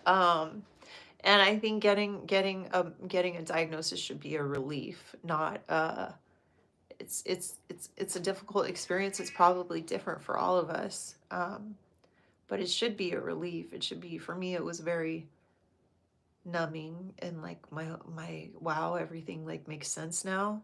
And I think a lot of people feel that way, but I think that what RC is representing is just how scary it is getting diagnosed with mental illness, and the fears that you have in terms of, it's totally normal to go to a doctor and be given medication without a diagnosis. Totally normal to spend 10 minutes with that doctor and them ask you maybe one or two questions. Um, totally normal for a therapist to dump you if you have bipolar disorder or another psychotic illness. Um, so, and being diagnosed is scary, really scary. Talk about a song, any song. Gonna start a revolution. I was thinking about writing a song about fascism. Just kidding. I have bipolar 1. In regards to mania, are there any techniques for it to not appear and deal with it?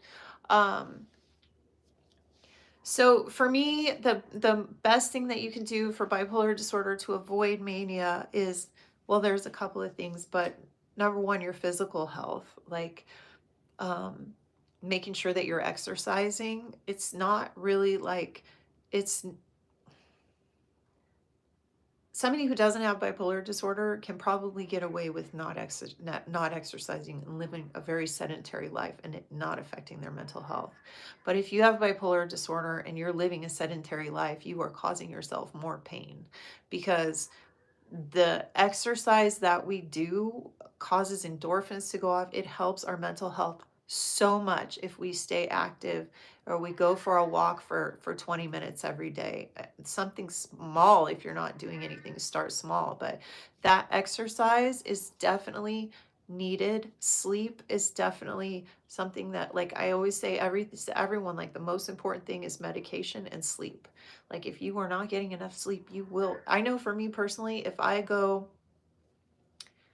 one night with less than 6 hours sleep, I'm going to be a little hyper.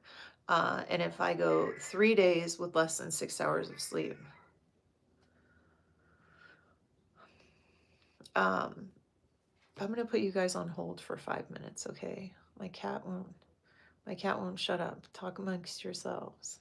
I haven't heard Gasoline by Halsey, but I do love her. She has bipolar disorder as well.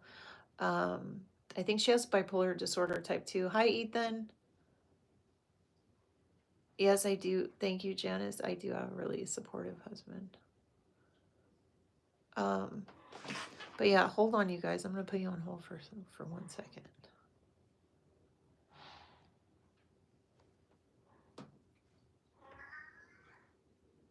Okay, I'll be right back, and then I want to talk about NAMI. It's a resource for people. I have to feed my cat. You hear her screaming?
Okay, come on.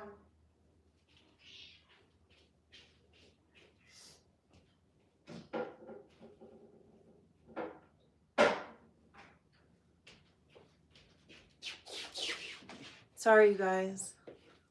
Eric, tell me when you want to. You can cut out anytime you want. Just let me know, and then I'll probably get going too, because I don't know how I can moderate all these people. Haven't seen Incredibles 2.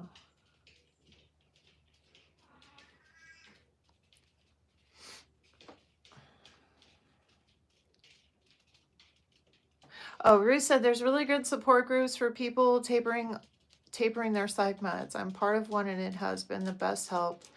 when I tapered off Lamictal. Also, there's good advice on Dr. Hosef's YouTube. I don't know who that is. But I think you should not taper off your medication unless you are doing that with your psychiatrist and the doctor who prescribed it, because it can get really dicey.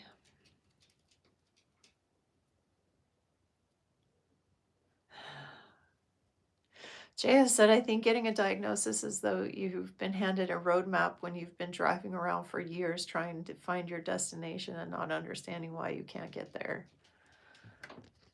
I wonder if I can take a picture of that. Can you? I don't want to mess with my phone, but I want to take a picture that's like a perfect quote. That's totally what getting diagnosed is like.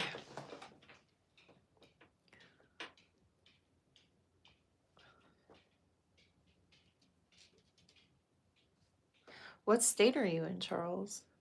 Currently going through a bad depressive episode lately. Mania sounds pretty good right about now. So Lisa, okay, let's talk about this because like Missouri. Yeah, come to California.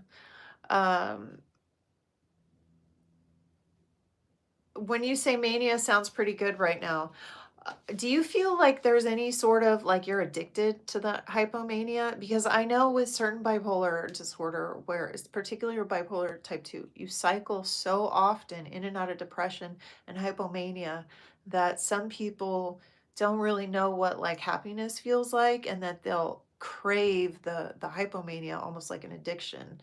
Um,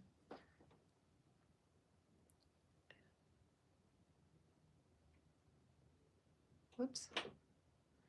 Would be nice to create a Discord group. Okay, I'll look into that, Phil. How do you guys deal with everyday hardships with bipolar? Angela and Angel John. Every day is hard, and I try not to get upset about the little things, but the little things are the things that cause the most upset. Getting out of my routine can be really difficult.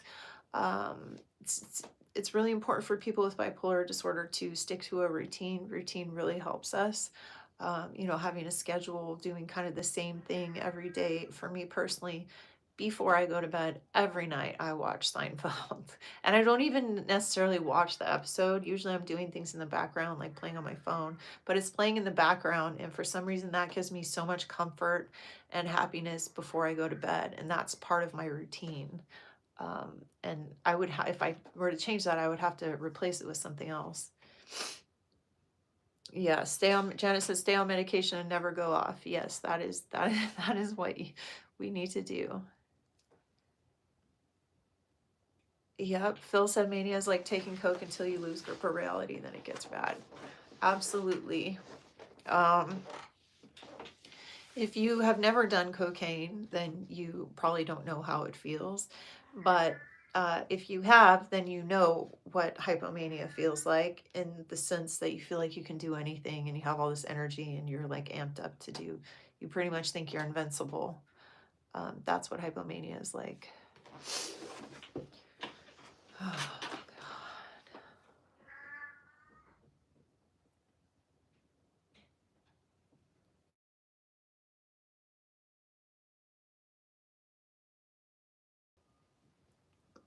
God. Somebody said, RC said, do you have ADHD? I also have ADHD. That I was recently diagnosed from after asking my doctor to give me a test. So I would have not known had I not asked my doctor to give me a test. And it turns out that my ADHD level is pretty severe. I don't do cocaine.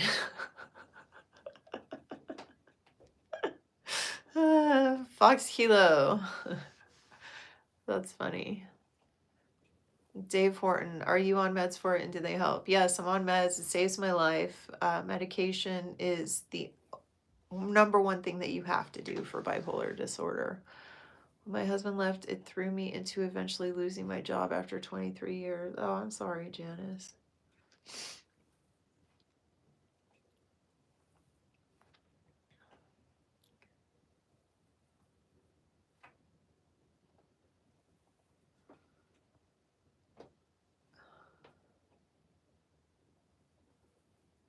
Mania is dangerous cycling. How to deal with that while it's happening.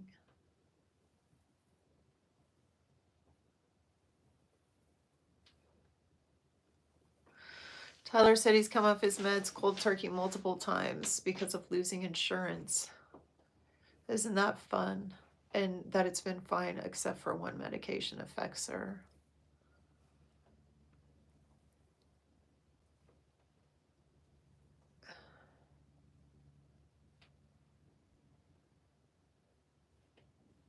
Fox Kilo, good for you.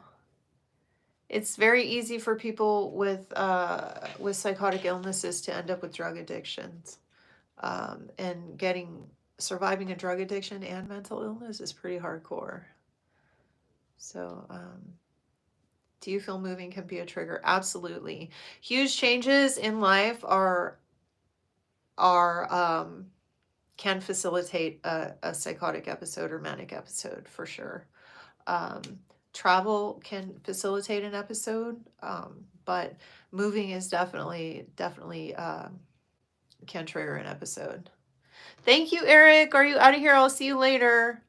Eric's gonna go, I think, so I'm probably gonna go soon, you guys, because of if I move, will it help?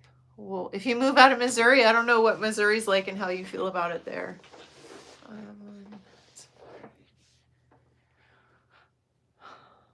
Dave Horton said, are you on meds for ADHD and do they help? So I think the medication that they gave me for ADHD is helping. It's called atomoxetine.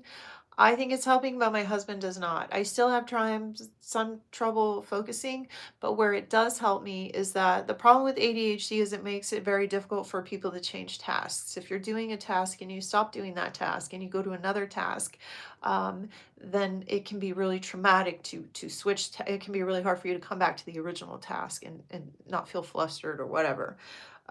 So I noticed a difference in the anger that me snapping because from being interrupted by my husband. My husband asked me to do something, then something else 2 seconds later.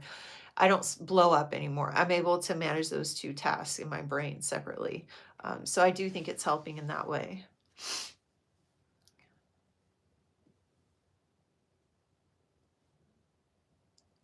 Well, that's good, Janice. You should move closer to your daughters.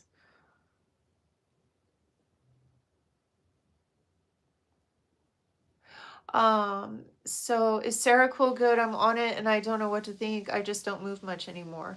If your physical mobility is being affected or you're not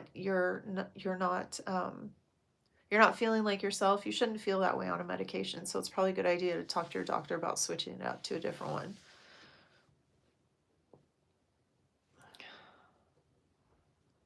I have to only do one thing at a time, start to finish. Yeah.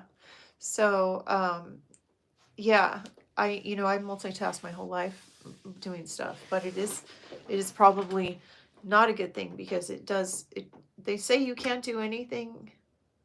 You can't give, as long as you're multitasking, you can't give 100% to anything. Yes, Phil said jet lag and bipolar don't do well. Try taking Stedin for your flight. It's a positive move. Yes, it's a good move. Being closer to kids is good, right? Being closer to family is always good. I tried Lion's Mane, but haven't seen any changes. Yeah, Dave Horton. I think I've heard of. Is that a supplement, like a vitamin supplement? What was I thinking? Oh.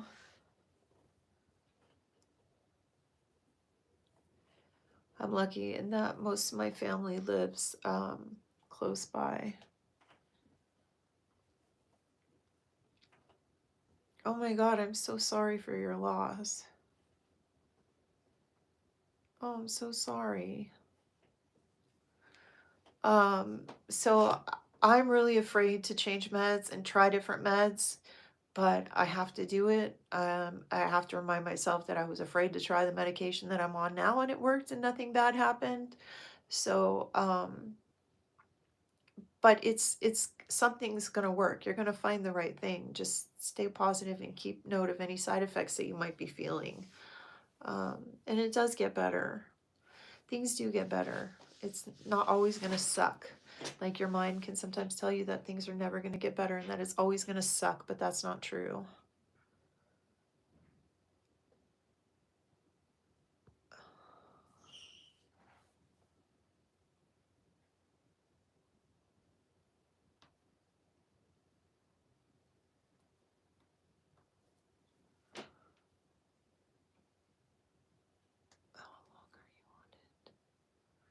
I've been on the Mictil for 7 years.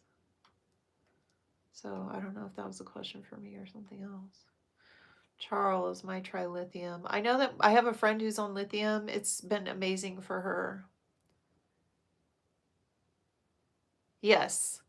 The older you get with bipolar, the worse it does get. It's a progressive brain disease and it continues throughout your life. You can help your brain by exercising. That can really make a big difference. I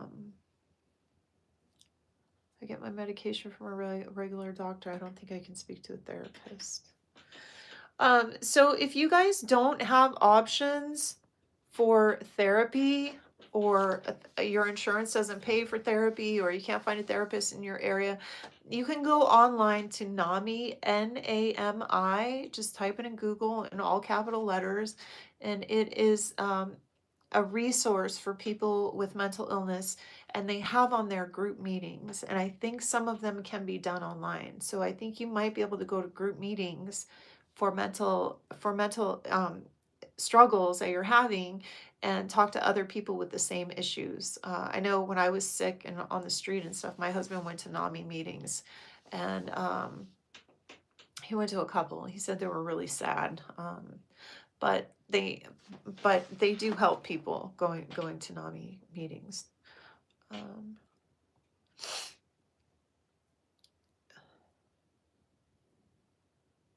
Yeah.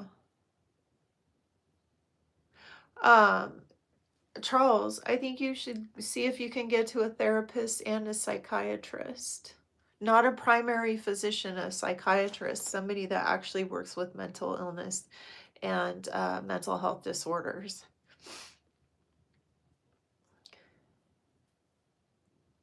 Yeah. Yep. I don't know if you guys were here earlier, but living with bipolar disorder is really hard, but it's particularly hard in the sense that we used to be put in insane asylums and locked away and experimented on, and that's how we came to have the medications that we have. That's how we came to have ECT, electroconvulsive therapy, which they do to this day to people with bipolar disorder. It's just done in a more controlled environment. But this used to happen. And it was happening, just a few years before I was born, I think. And so I'm worried that it's going to go that way again. Things have gotten so bad with homelessness in my own city and in my own state that the governor has brought about something called Care Court, where family members can now get their loved one committed. So I don't know what that's going to look like for the future, but I got really freaked out this morning when I saw that there's this bill in Oklahoma that was put through it hasn't passed yet, but they want to send all the medical records from anybody who they want to close the mental health and drug addiction centers, rehab centers. They want to close them and send all the medical records for those people over to the Department of Corrections and house these people in jail, in prisons.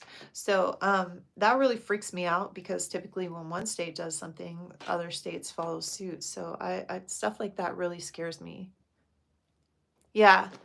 Renee, like I said, I'm freaked out by this stuff. Yeah. The brain gets worse with age, so it gets harder to regulate the limit. Try cognitive exercises like solving riddles, learning analytical, anything to keep. Hermit Crafter had really good advice for keeping your brain sharp, doing solving riddles and things like that. I think puzzles would probably be good, don't you think? Puzzles, coloring. Um,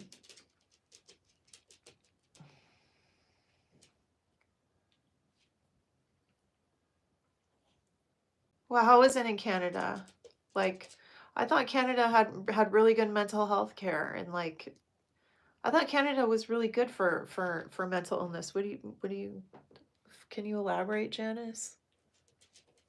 No, it's not. Don't you guys have universal health care in Canada?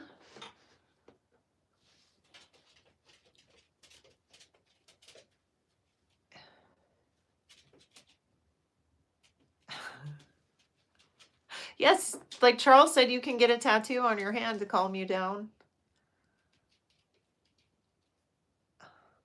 Charles, there's somebody who said that there was a guy who was doing a TED Talk, and he said that he always felt like there was a loudspeaker on in his head. So it's probably a common feeling. Oh, Phil, okay.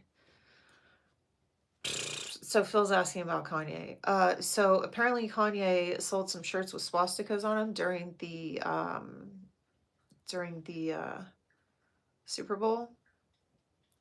I think my opinion on Kanye West is that he is untreated bipolar and that he cycles very rapidly, or that he has gone into an episode and has not come out of for a very long time. But I don't believe that he might have those feelings that he's talking about, all the conspiracy theories and the Nazi BS and all that stuff. Um, he might have negative feelings towards certain groups of people. I don't know. But I do think that his behavior, everything that he's done, all the things that he said stems from his bipolar disorder. I don't think if he had bipolar disorder, he would be saying and doing the things that he's been doing. I don't know him personally. That's just what I think based on what I've seen. Because I did do a lot of research on him, and made a video about him. Happy birthday, Tyrell.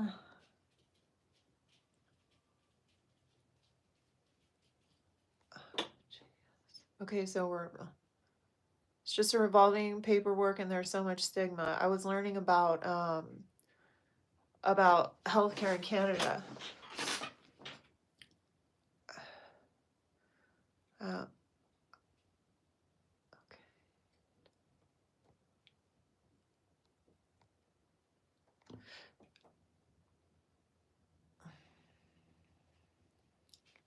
So, but Janice, do you ever have to pay for your medications in Canada? Like if you have to put yourself in the hospital, can you just go put yourself in the hospital? Will there be a bed available for you?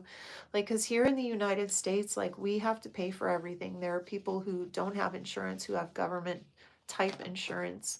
And the services are like almost non-existent for them.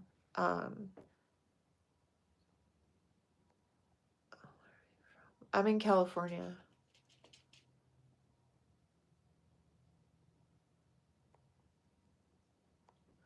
Hi, Ruth.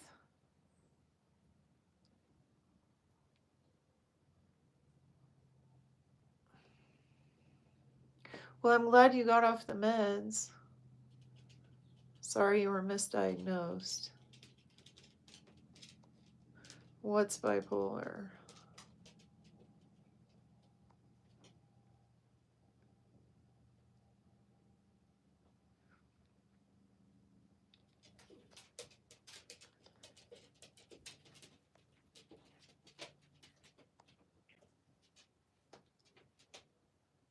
Herman Crafter said Kanye is giving us bipolar people a bad name. He is. He should get treated at least to erase his suffering a bit. He definitely needs to get treated. He When you have millions and millions of dollars and everyone to bow down to you, nobody's going to tell you, hey, you need help. I mean, he lost his wife, he lost his kids, like his whole life has fallen apart. He lost his business, a huge portion of his business, like, and all of this happened very quickly. He didn't go from somebody who started dipping his foot into racism. He all of a sudden one day came up and was like, the Jews are against us and all of media is owned by the Jews and da da da da, and I'm gonna do this and that. That wasn't a slow process. He didn't start dropping hints like that, hey, he was that kind of person. This just all of a sudden came up one day. And we know he has bipolar disorder. We know that he has been experiencing this behavior, and I think it stems from delusions. I think all of it, all of his behavior stems from delusions. I think him saying that Hitler wasn't a bad guy on a podcast is stems from his mental illness. I don't know him personally. I don't know if he is a rotten person or not. I think he has serious mental issues. That's all I can say about that. Yeah, he probably thinks nothing is wrong with him. Pin the video for new viewers. I saw it 2 lives ago. Great job. Oh, thank you. Pin the video. Oh, you did watch it? Phil, are you talking about the Kanye documentary thing I did? Because I didn't know if anybody, like, I unlisted it because I don't, because I'm so worried about offending people now. You can just put yourself in a hospital. You can't just put yourself in a hospital. So like here in the United States, if I'm having psychosis, I can go to the hospital and say, I don't feel safe, and they will find a bed for me somewhere. It won't be the nicest place, but they will find a bed for me somewhere and lock me up so that I can't hurt anyone or myself. But so there's somebody on that I was used to be subscribed to on YouTube who's from Canada, who shares her life living with schizoaffective disorder. I no longer follow this person, but she made a video about her experience in the psych ward, which anyway, the way she portrayed mental health in Canada was really good. So I'm surprised to hear that it's not that good.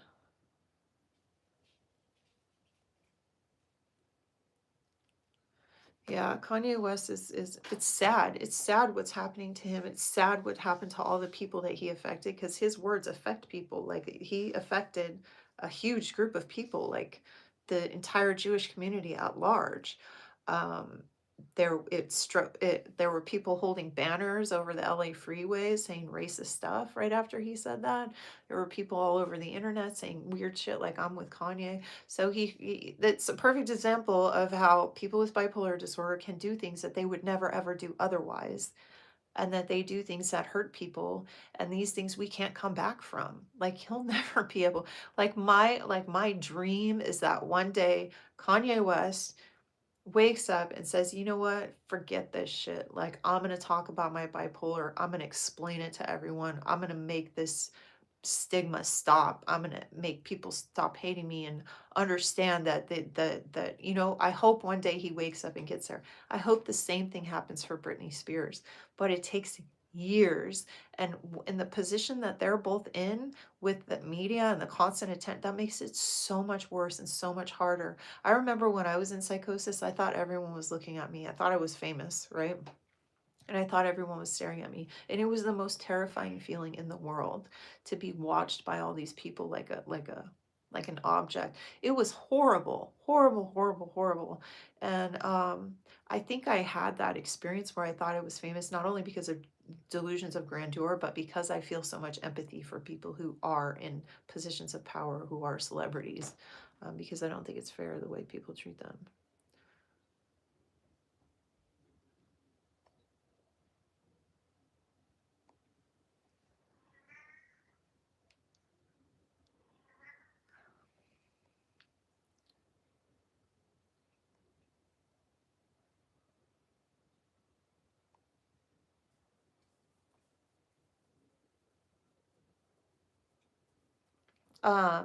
JS was talking about healthcare in Canada and how it's easy to get in a trap if you have a doctor who just wants to give you a pill and send you away, which is a lot of doctors. We can go into a hospital without insurance, but medication does cost and you need private insurance to pay for your prescriptions. What? Wait, in Canada, you still have to pay for medicine?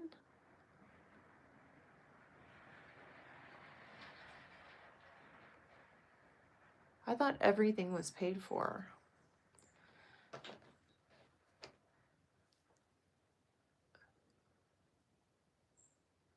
Been bipolar, having husband and kids. Well, adult, I feel horrible every time they look at me. What do you think about that? You feel horrible every time your family looks at you? I don't think you should feel horrible. I watched it. Okay, so you thought it was good. Okay. Well, you know, like, if I'm just going to leave it unlisted. If people want to watch it, they want to watch it. It's hard to, like I said, with everything happening and the Jewish community being in the position that they're in right now, I just thought it was best not to have it listed on there. Plus, I got a copyright strike on one of the videos, but whatever, who cares? Charles said, do you have routines? If you don't follow them daily, do you fall into depression? Yes. When I don't exercise, I like to eat, so I eat too much and then I gain weight and then I feel depressed. And just not moving in general makes me feel depressed. Every time, like this morning, I went to yoga this morning and, you know, like it sucks going there, you know, and thinking like, oh God, I have to get through this whole hour class. But when you're doing it, it feels so good after, and you just exercise does so much for your mental health. And it's no different for people with bipolar disorder. But yeah, I was talking about my routines earlier. I definitely have routines, definitely stick to routines. My one thing that big, huge routine is my dog walking. I have to walk my dog 3 times a day. So that's part of my routine, which is very helpful because I don't have a job. So I spend most of my time alone. I spend most of my time doing YouTube or alone or doing music. But my dog gets me out of the house and has me out in the air and walking around, so getting exercise. So that's part of my routine. And another part of my routine, big, huge part of my routine is watching Seinfeld before I go to bed every night. That is part of my routine. That is my wind down. I have every episode saved. I've seen every episode at least 100 times. And that is what I do every night before I go to bed.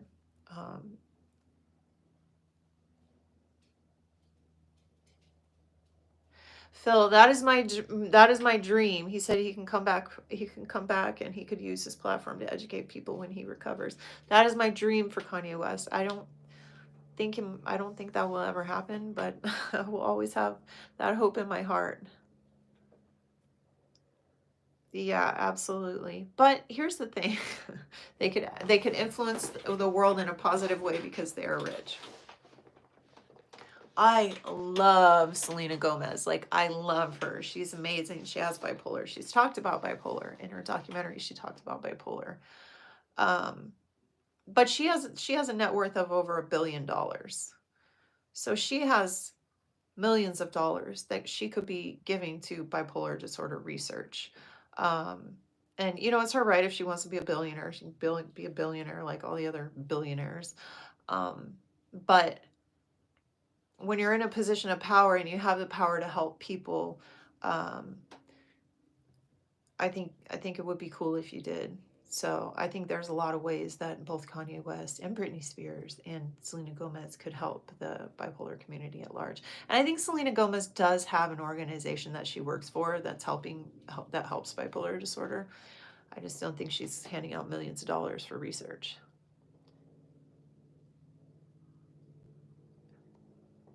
RC, I do not think Kanye is saying those things for attention. I don't think he's saying those things for attention at all. Do I think he took his girlfriend to the Grammys or whatever it was in the naked dress? I think he did that for attention, absolutely. Um, I definitely think he did that for attention. But I don't think the racist rants that he says, I don't think that's for attention. I think that's because he's out of his mind, and he's so attached to these ideas now that even if he isn't still, I don't know, I can't get inside the guy's head.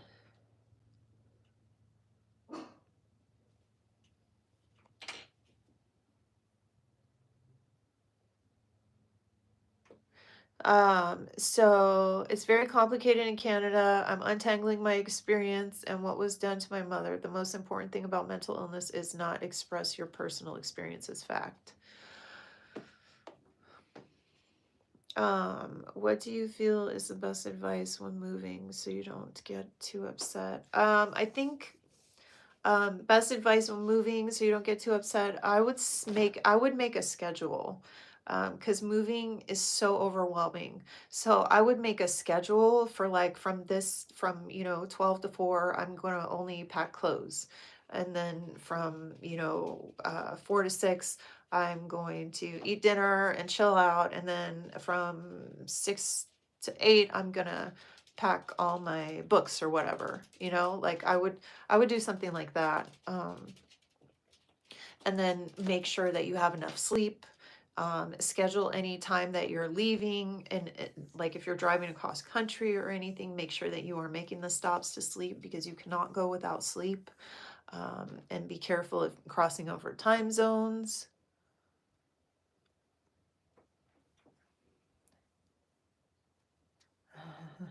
Charles said, Jim scare the hell out of me, even though I'm the mentally toughest one in the room. It's wild. Yeah, I was really intimidated when I first started going to the gym. And if I went to the gym now, I'd be intimidated too. That's why most of the exercise I do is outside. I go to yoga though, and that's group stuff, but nobody really pays attention to anyone there. How do you get blood tests in the US and Canada? I'm in the UK and on lithium, so every 3 months or so I get tested to make sure my kidneys, liver, and thyroid are doing well. Hermit Crafter is talking about lithium. And how we get blood tests in the US. I think your doctor just orders the blood test. But that's a good thing to bring up. Lithium is a medication that can affect your kidneys, so you have to get blood work done periodically in order to make sure that the levels are right and not affecting your kidneys, which is a good thing to know with lithium. And it can be scary for people too, saying, oh, well, we have this medication, you have to take it, but we need to check you every 3 months to make sure it's not harming your kidneys. It's kind of scary, but it saves people's lives. It gives them a chance at life. So many other cultures call people who are mentally ill crazy. I'm a secret. My husband doesn't want anyone to know I'm bipolar 1. I'm sorry. I'm laughing because of something that I did. And because my family is the same way. I don't think they want anyone to know that I'm bipolar. And my dad introduced me to some of his friends, and one of the first things that I did was mention I was bipolar, because one of them said they had daughter just graduated law school, and I'm like, oh, I'm trying to get unlegally separated, which is a whole long story. But because I'm bipolar, I'm legally separated, and I've tried to get that reversed, but I haven't been able to do so. It's a financial step that we had to take, because when I was in mania, I could have bankrupted my entire family. Because when you have bipolar disorder, you can do things like spend excessively in mania.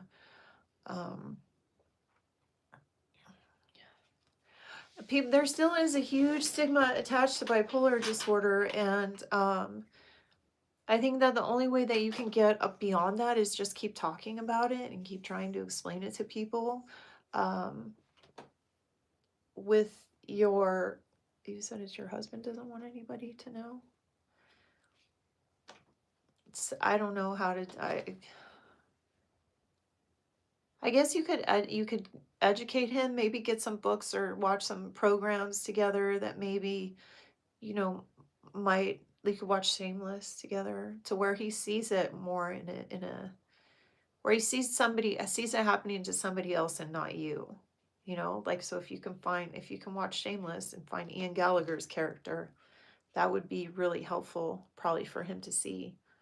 But it is really stigmatized, and people are embarrassed of mental illness. Some people are embarrassed of their own mental illness, and you shouldn't be.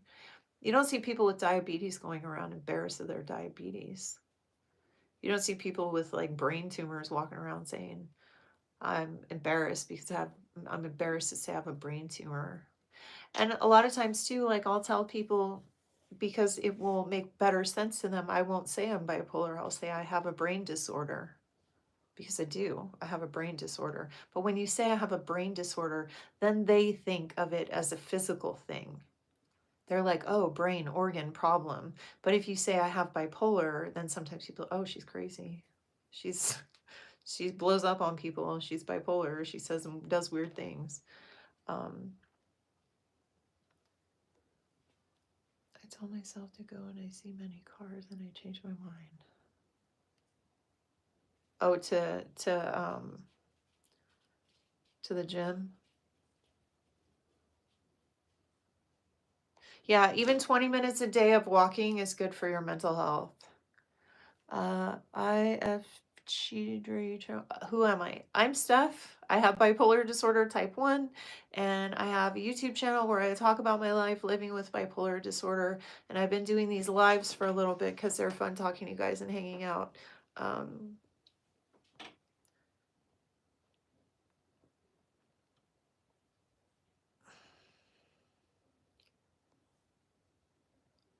Does anyone else kind of shake when you relate? I shake when I get nervous about stuff.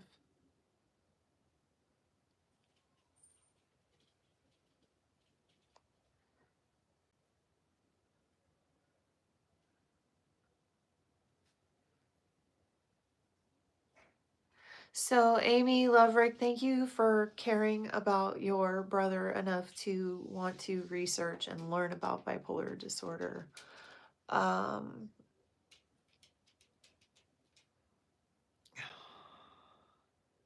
You can't force him to stop smoking weed. The If he has bipolar disorder, is he on his medication?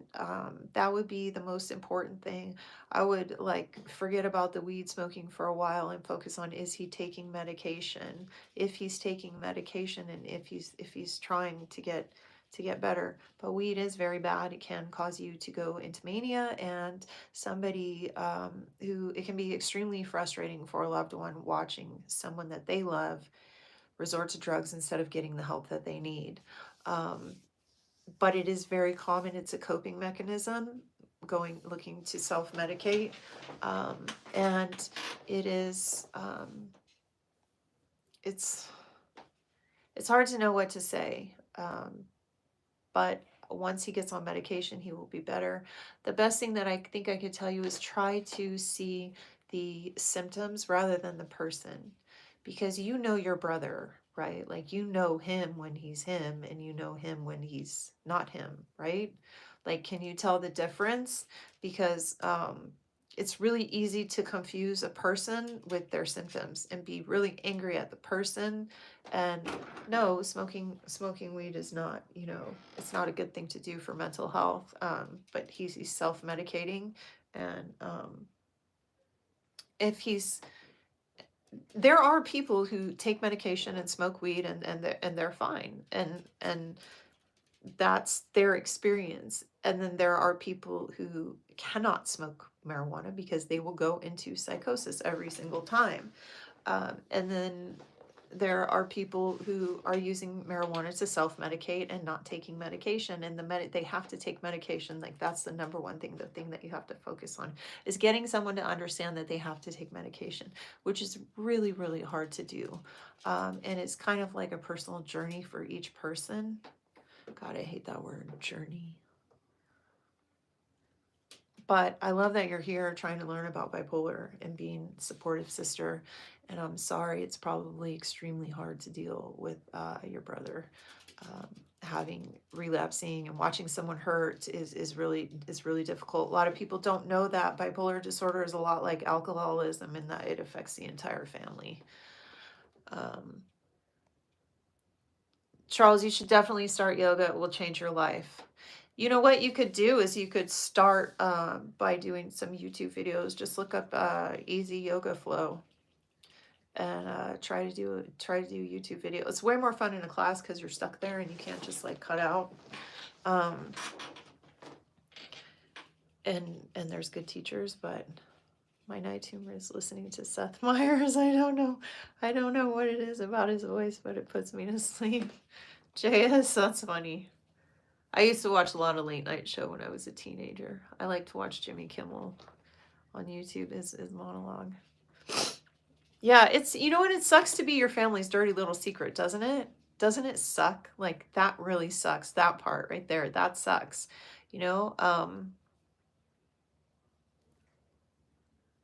remember I got really upset. Like, I don't think she'll ever see this, I could tell you. But one time I got really upset because my mom, I was in the middle of a psychotic episode in San Diego, and she, on her Facebook, and I saw this after the fact, I was really upset.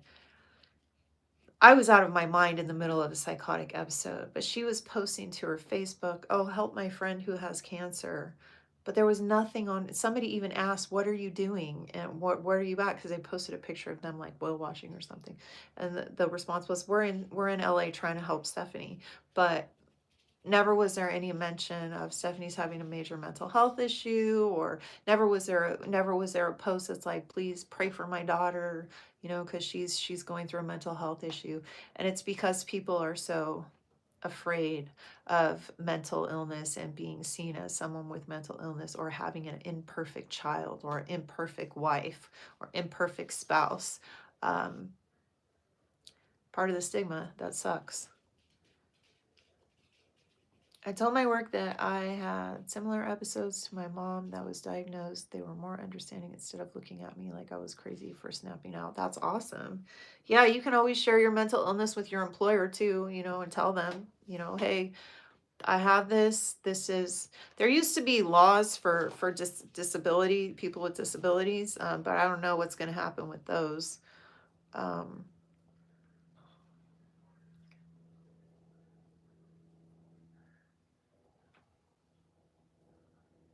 I do feel it's important to let, I don't feel it's important that you tell everybody that you're bipolar. Sorry, I'm responding to Janice. She said, "Do you feel it's important to let people know?" I feel like, having survived everything that I have survived, it's my duty to share my experience with the world. And that is because I suffered so much and had so many horrible things happen to me. And I could have been dead so many times. So many times, you guys. Like, getting run over by the car was the worst of it, but I could have died so many other times before that. Um, there's some really dangerous people out there walking around hurting people, and you know and I definitely was around people that were like that.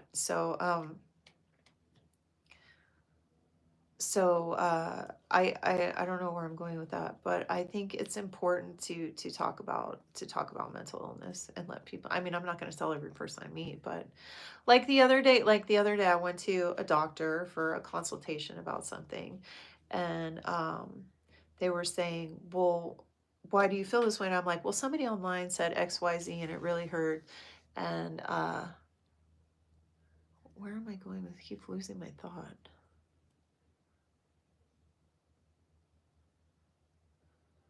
Do you feel it's important? So that's what I was saying. So I told them, I have mental illness, so I have a vlog where I talk about, so it will come up in that way, but I don't just announce I have bipolar. But I think if I'm, make creating relationships with people or making a friend, I probably tell them right away. I tell everyone right away now.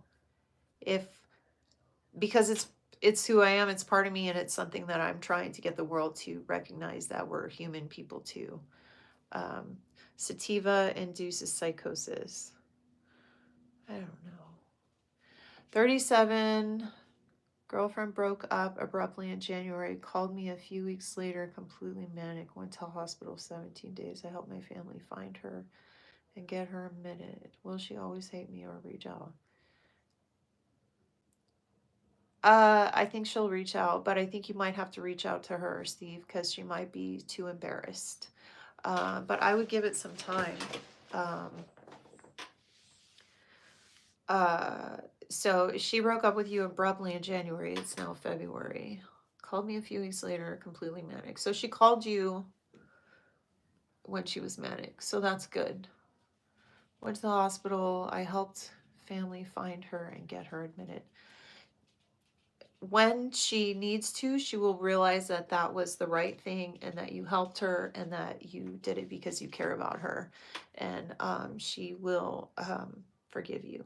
If she doesn't, that means she hasn't gotten help yet, and there's not much you can do about that. But she will forgive you. You did the best thing for her.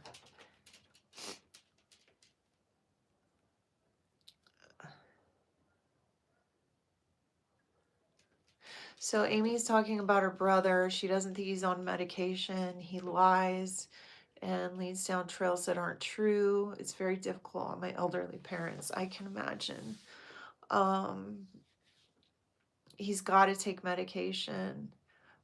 Sometimes it can take people 10 to 15 years to recognize they have an illness and they need to take medication for it. So he's got to get to a doctor. Is there any way you can talk to him in a vulnerable state and say, listen, this is what's happening? You've been diagnosed, or I think you might have, there's help for this. You don't have to suffer. He doesn't have to suffer. He doesn't have to feel the pain that he feels right now. He could get on medication and not feel that pain. Like, we don't have to suffer. Like, there's help for us. That's why there is medication.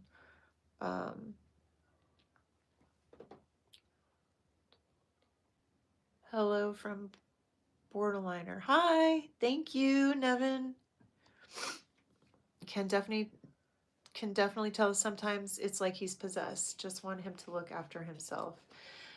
Amy, that is exactly. So what you're seeing is the symptoms, and definitely when we're experiencing major symptoms, we absolutely look possessed. Definitely look possessed. Just be patient and hang in there. It will get better. Just maybe, when he's in a, obviously you have to wait for the right time, and it's hard to, like, you'll know when your brother's him, when he's him, and maybe at one of those moments you can talk to him or write him a letter and say, look, this is how your illness is affecting me, and I know that it's a medical thing, and I know that there's the answer to this medical problem that you're having, and I'm suffering in this too, and I love you and I want to see you get better, and our parents are suffering, but most of all you're suffering and you don't have to, and there's an answer. Like, maybe you can talk to him in that way and maybe it would help. All you can do is try your best. Weed blunts plain temporarily, so I guess he's self-medicating. It was very hard for me to kick it too. Now I only do it on 2 particular days of the year and don't touch it the rest of the time. Hermit crafter. What are those 2 days of the year? I'm curious. Indica strain helps me sleep. I take it like a medication. Bipolar can be very difficult living. Hello. Hi. Treasure Harper. As soon as he inhales, he becomes a different person, extremely hateful and bitter, unsure what he gets out of it, to be honest. That's weird. So he's smoking pot and it's making him angry. That's weird. Bye, Treasure Harper. Yes, I struggle with the diagnosis. It makes me feel frustrated because I have no other health issues. Yeah.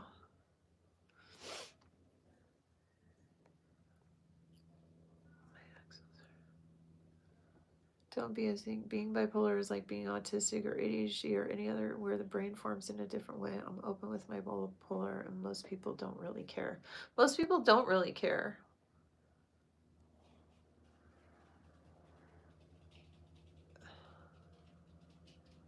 Hi, Aladdin. Was there more to that conversation? I didn't see the... Oh, my ex was also bipolar. I said to her I'd go home and she freaked out.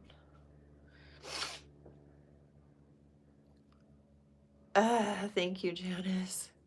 Me too. I'm lucky I have him. Every time I realize I have it, it's shocking and don't know what to do to myself. I cried and don't get it. What advice do you have? For Angelon. Every time I realize I have bipolar, it's shocking. I don't know what to do to myself. I cried and don't get it. What advice do you have? One day I was sitting in my hotel room. My husband and I were on vacation and I busted up laughing and I thought to myself, I am so messed up that I literally have to take a pill to stay sane in this world.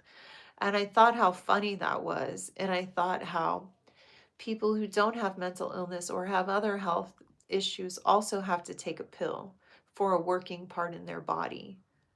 But mine is tied to my brain. So it's very easy to feel shameful and embarrassed about your the most important organ in your body not working properly and other people not understanding that and thinking that you're just weak.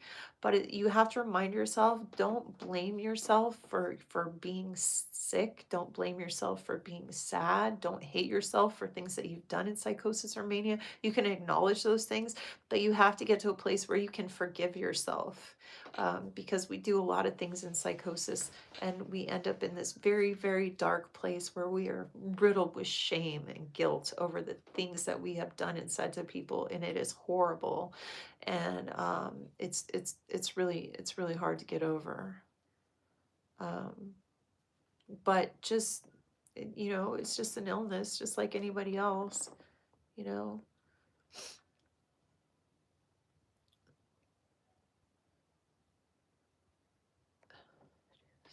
Yeah, that's one good point. JS said, find support where you least expect it. On the other side, it will expose the truth for those who you trusted. When you have something like bipolar, you get to know who your real friends are. You get to know like what kind of people will stick around. Aladdin, don't you see a lot of men struggle with bipolar too? I mean, I don't think it's more common among women than it is men. Maybe women are just more likely to talk about it.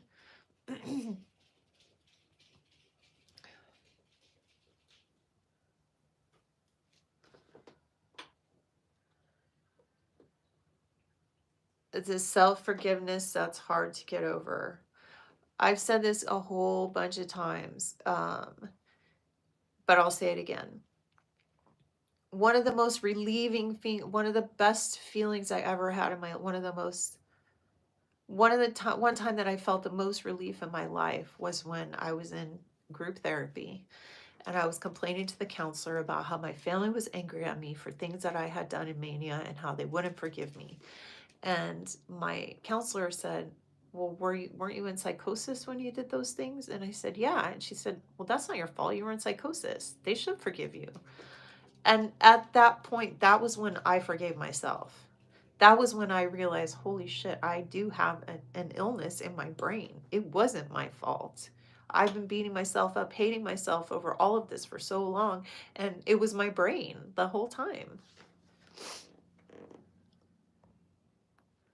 It is hard to trust people.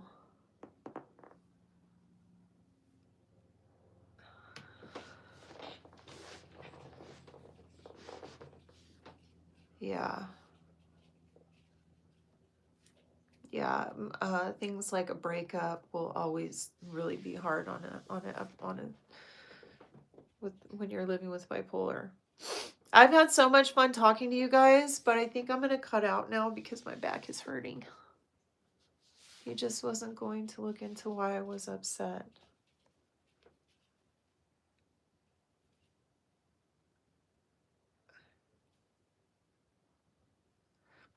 Janice, do you think my moving advice would help at all? Did that help at all? Thank you guys for hanging out. I always have fun with you guys. I might do a live tomorrow. I'm not sure, but I'm definitely going to try and do them once a week just so we can hang out and chat. I'm still not doing videos at the moment. Good, I'm glad. Um, I'm glad you're moving too. I think it'll be really amazing once you get through it. But yeah, I've had so much fun hanging out with you guys. I really appreciate you. I'll be doing the live, so hang out, tune in.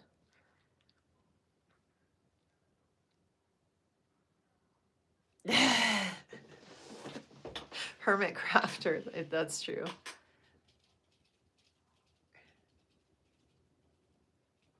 Aw, JS, always. We're always here for you.